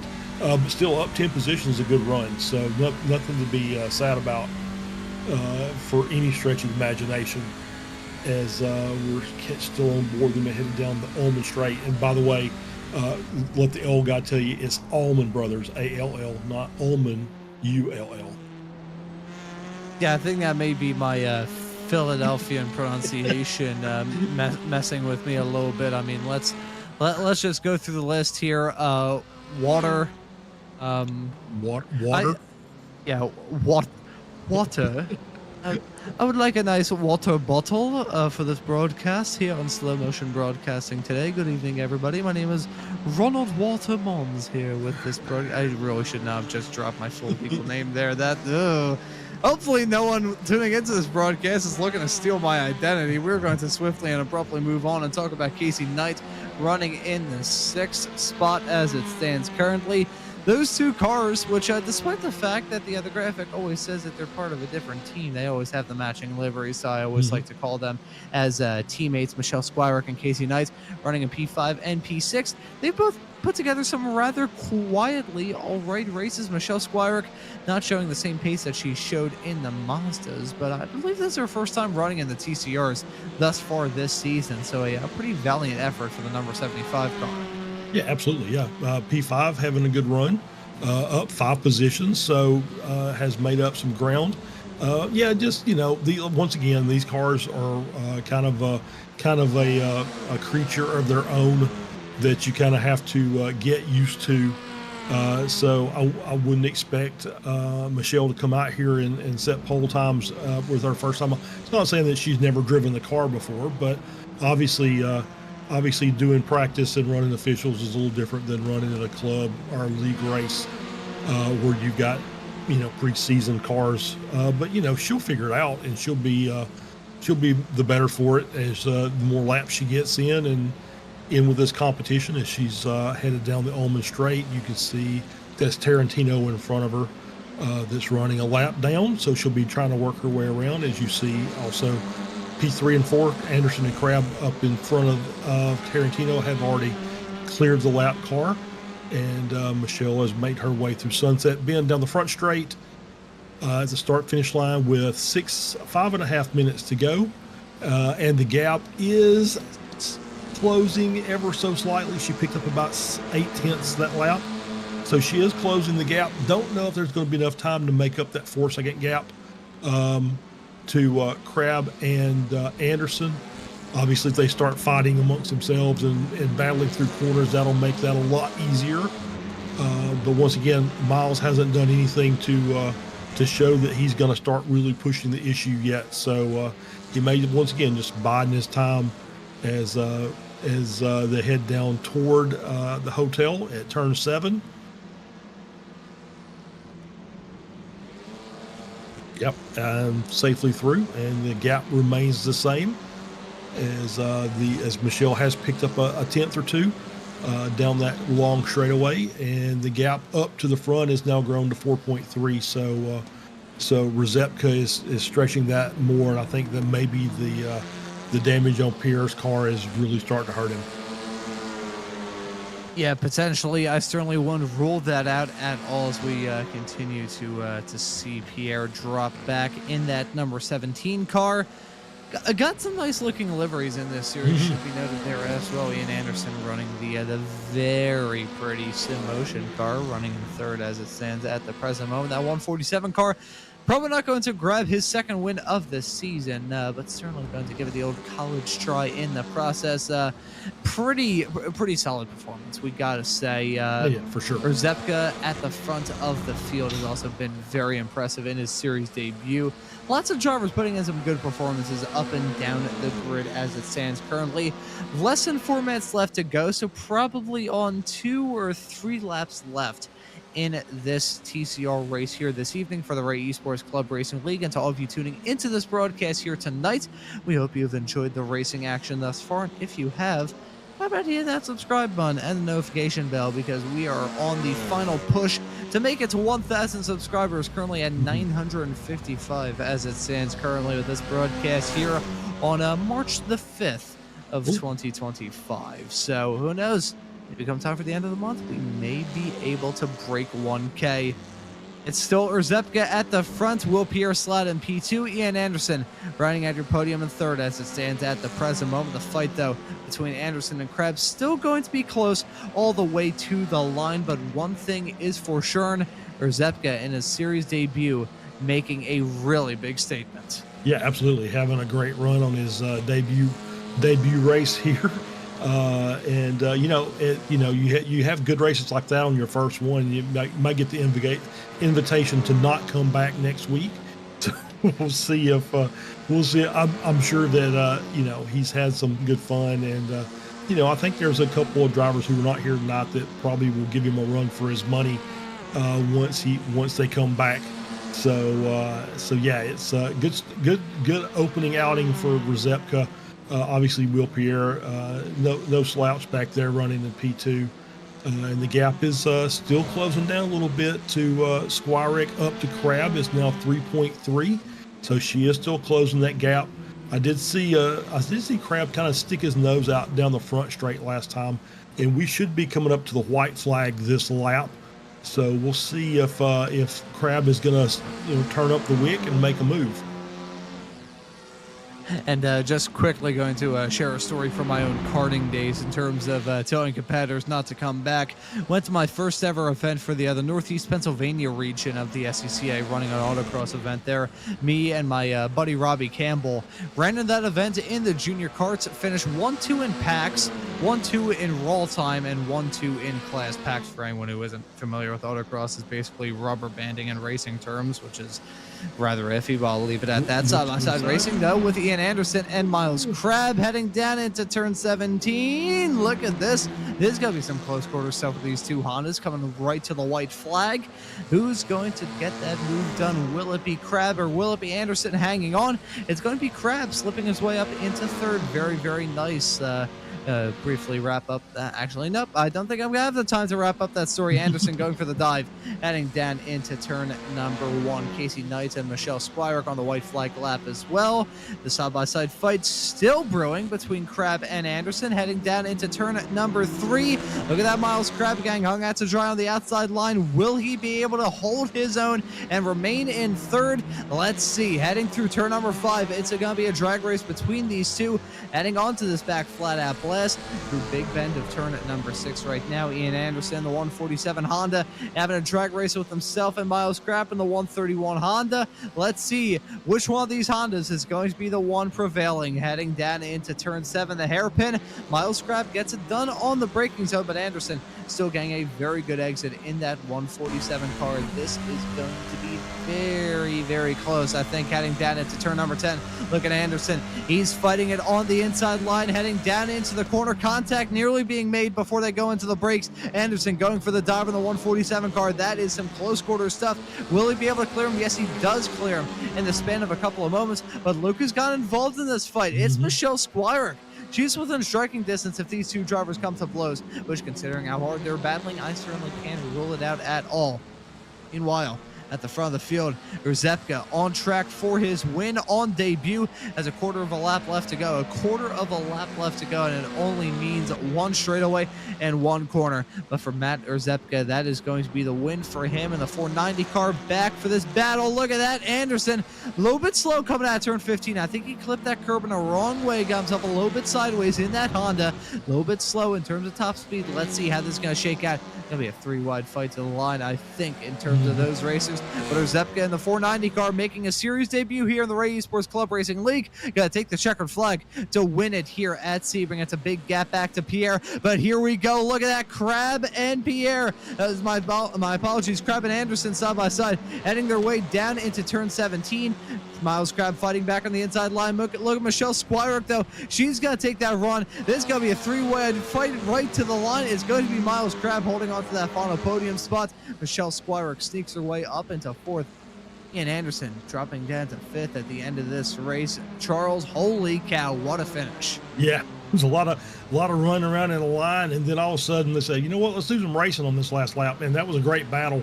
Great battle by Anderson and Crab to just run side by side for many corners, just battling tooth and nail. But it allowed Squirek to get up there, and she took a very wide line through Sunset to try and round out and maintain as much speed as she could. Got a really good run out of Sunset Bend to clip for P4 over Anderson, who finishes in 5th. But great battle between those 3 cars on the last lap. Yeah, that was a great battle right to the line at the end of 40-plus minutes of racing action, though. Rzepka going to be winning in his debut. Let's take a look, though, at this moment of Michelle Squirek coming out of the final corner, licking the stamp and sending it, getting the run, and look at this.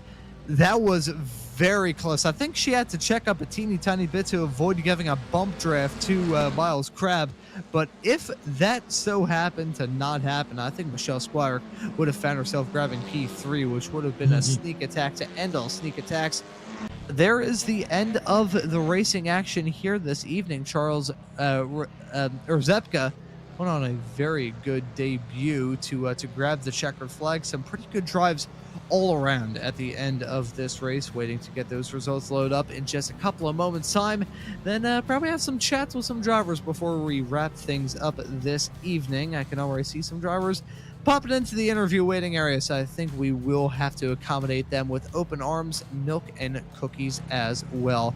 Get those results load up in just a couple of moments. I'm a fan of cookies myself.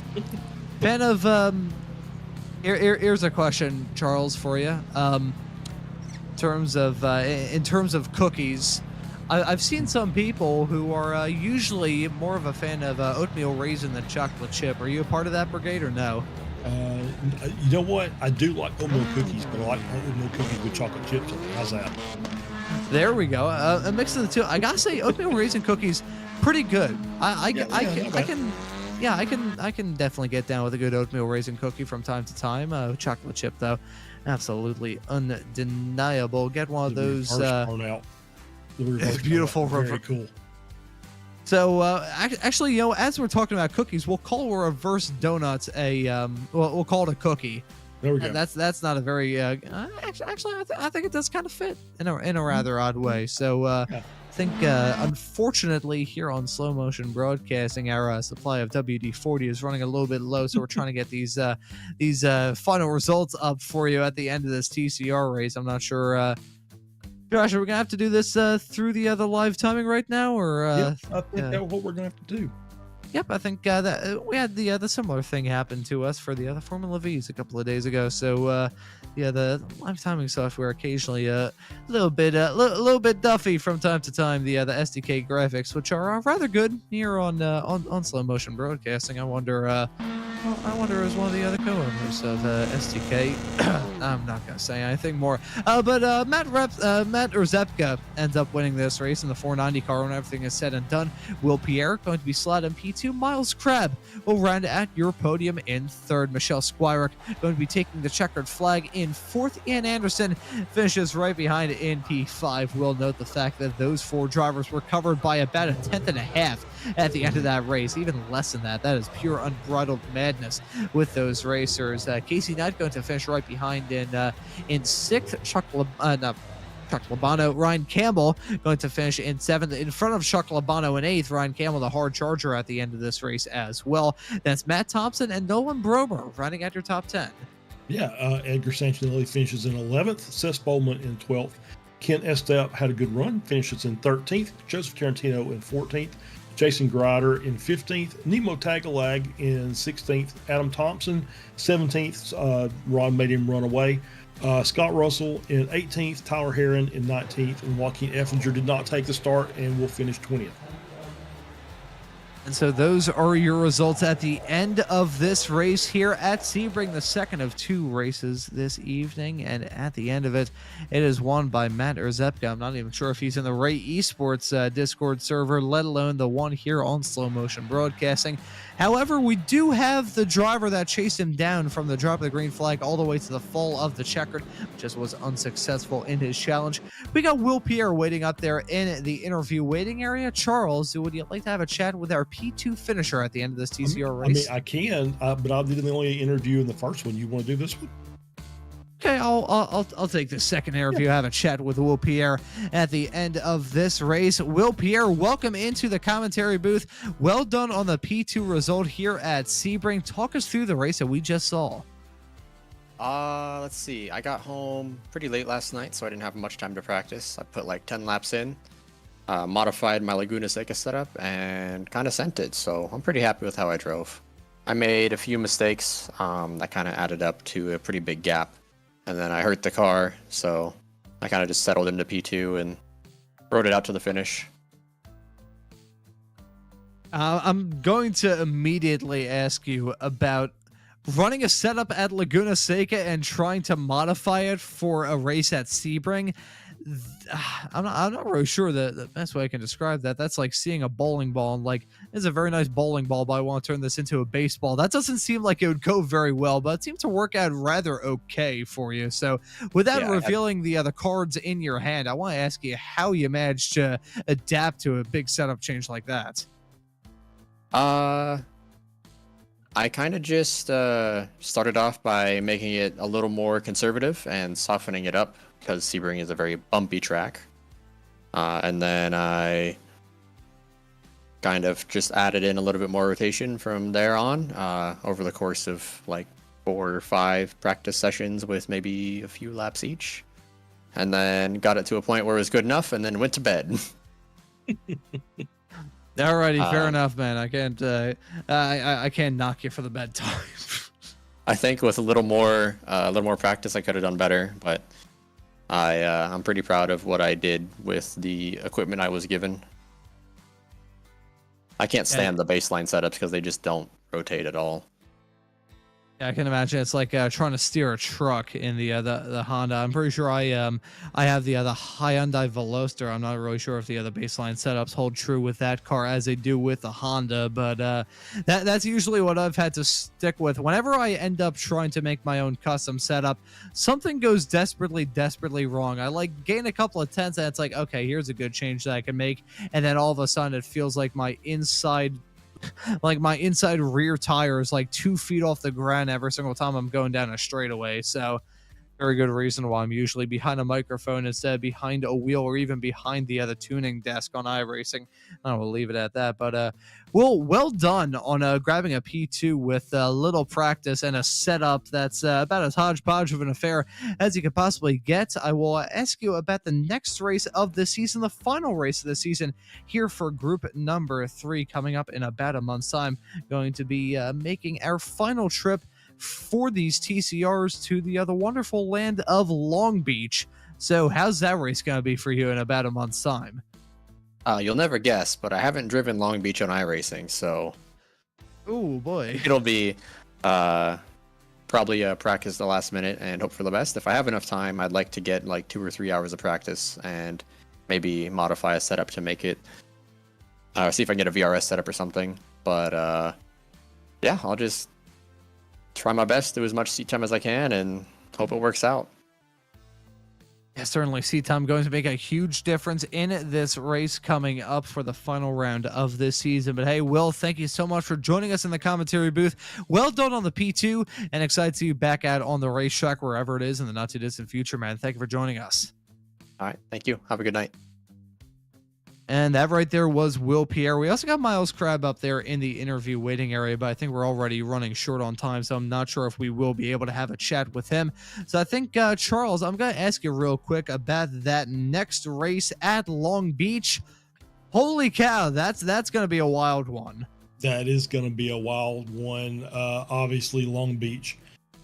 Street circuit, very tight, very twisty. Yeah, you're going to need a good setup for that because obviously these cars with their sometimes want to understeer, that's going to be death in turn 1. You've got to have a car that rotates well and that it's stable. That's the biggest thing is you got to have a really stable car because you have to be just about inch perfect all the way around that track in order to survive 40-minute race there with these cars. If we have another 20-plus car grid, that's going to be fireworks from start to finish. That's going to be a fantastic race to watch.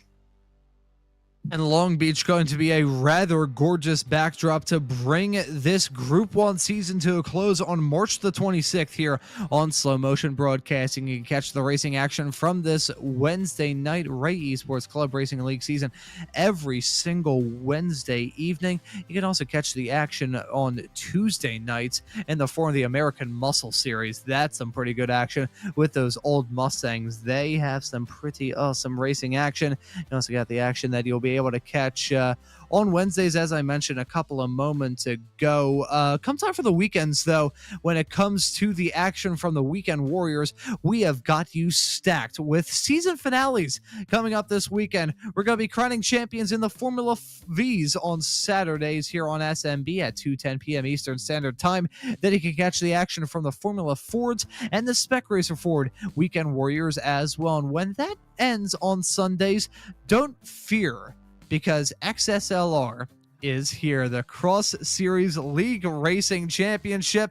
Still got 2 more dirt oval races left to go. That transition was so bad, I think either Charles or Josh are out here hacking up a lung. It was that cheesy, and got the cheese logo there in the corner, so I guess it works out at the end of the day. But the XSLR series already has 2 races on the board thus far this season, and so plenty more racing action where that comes from. But as for this broadcast this evening of the Ray Esports Club Racing League, round number 6 for group number 1, that will just about do it. And so for myself, Ron Maunz, Charles Boshell joining me in the commentary booth, and Josh Wilkie doing a wonderful job working on the cameras in the virtual production hauler, I say thank you all so very much for watching this broadcast here on Slow Motion Broadcasting tonight, and we hope to see you all wherever it is in the not too distant future.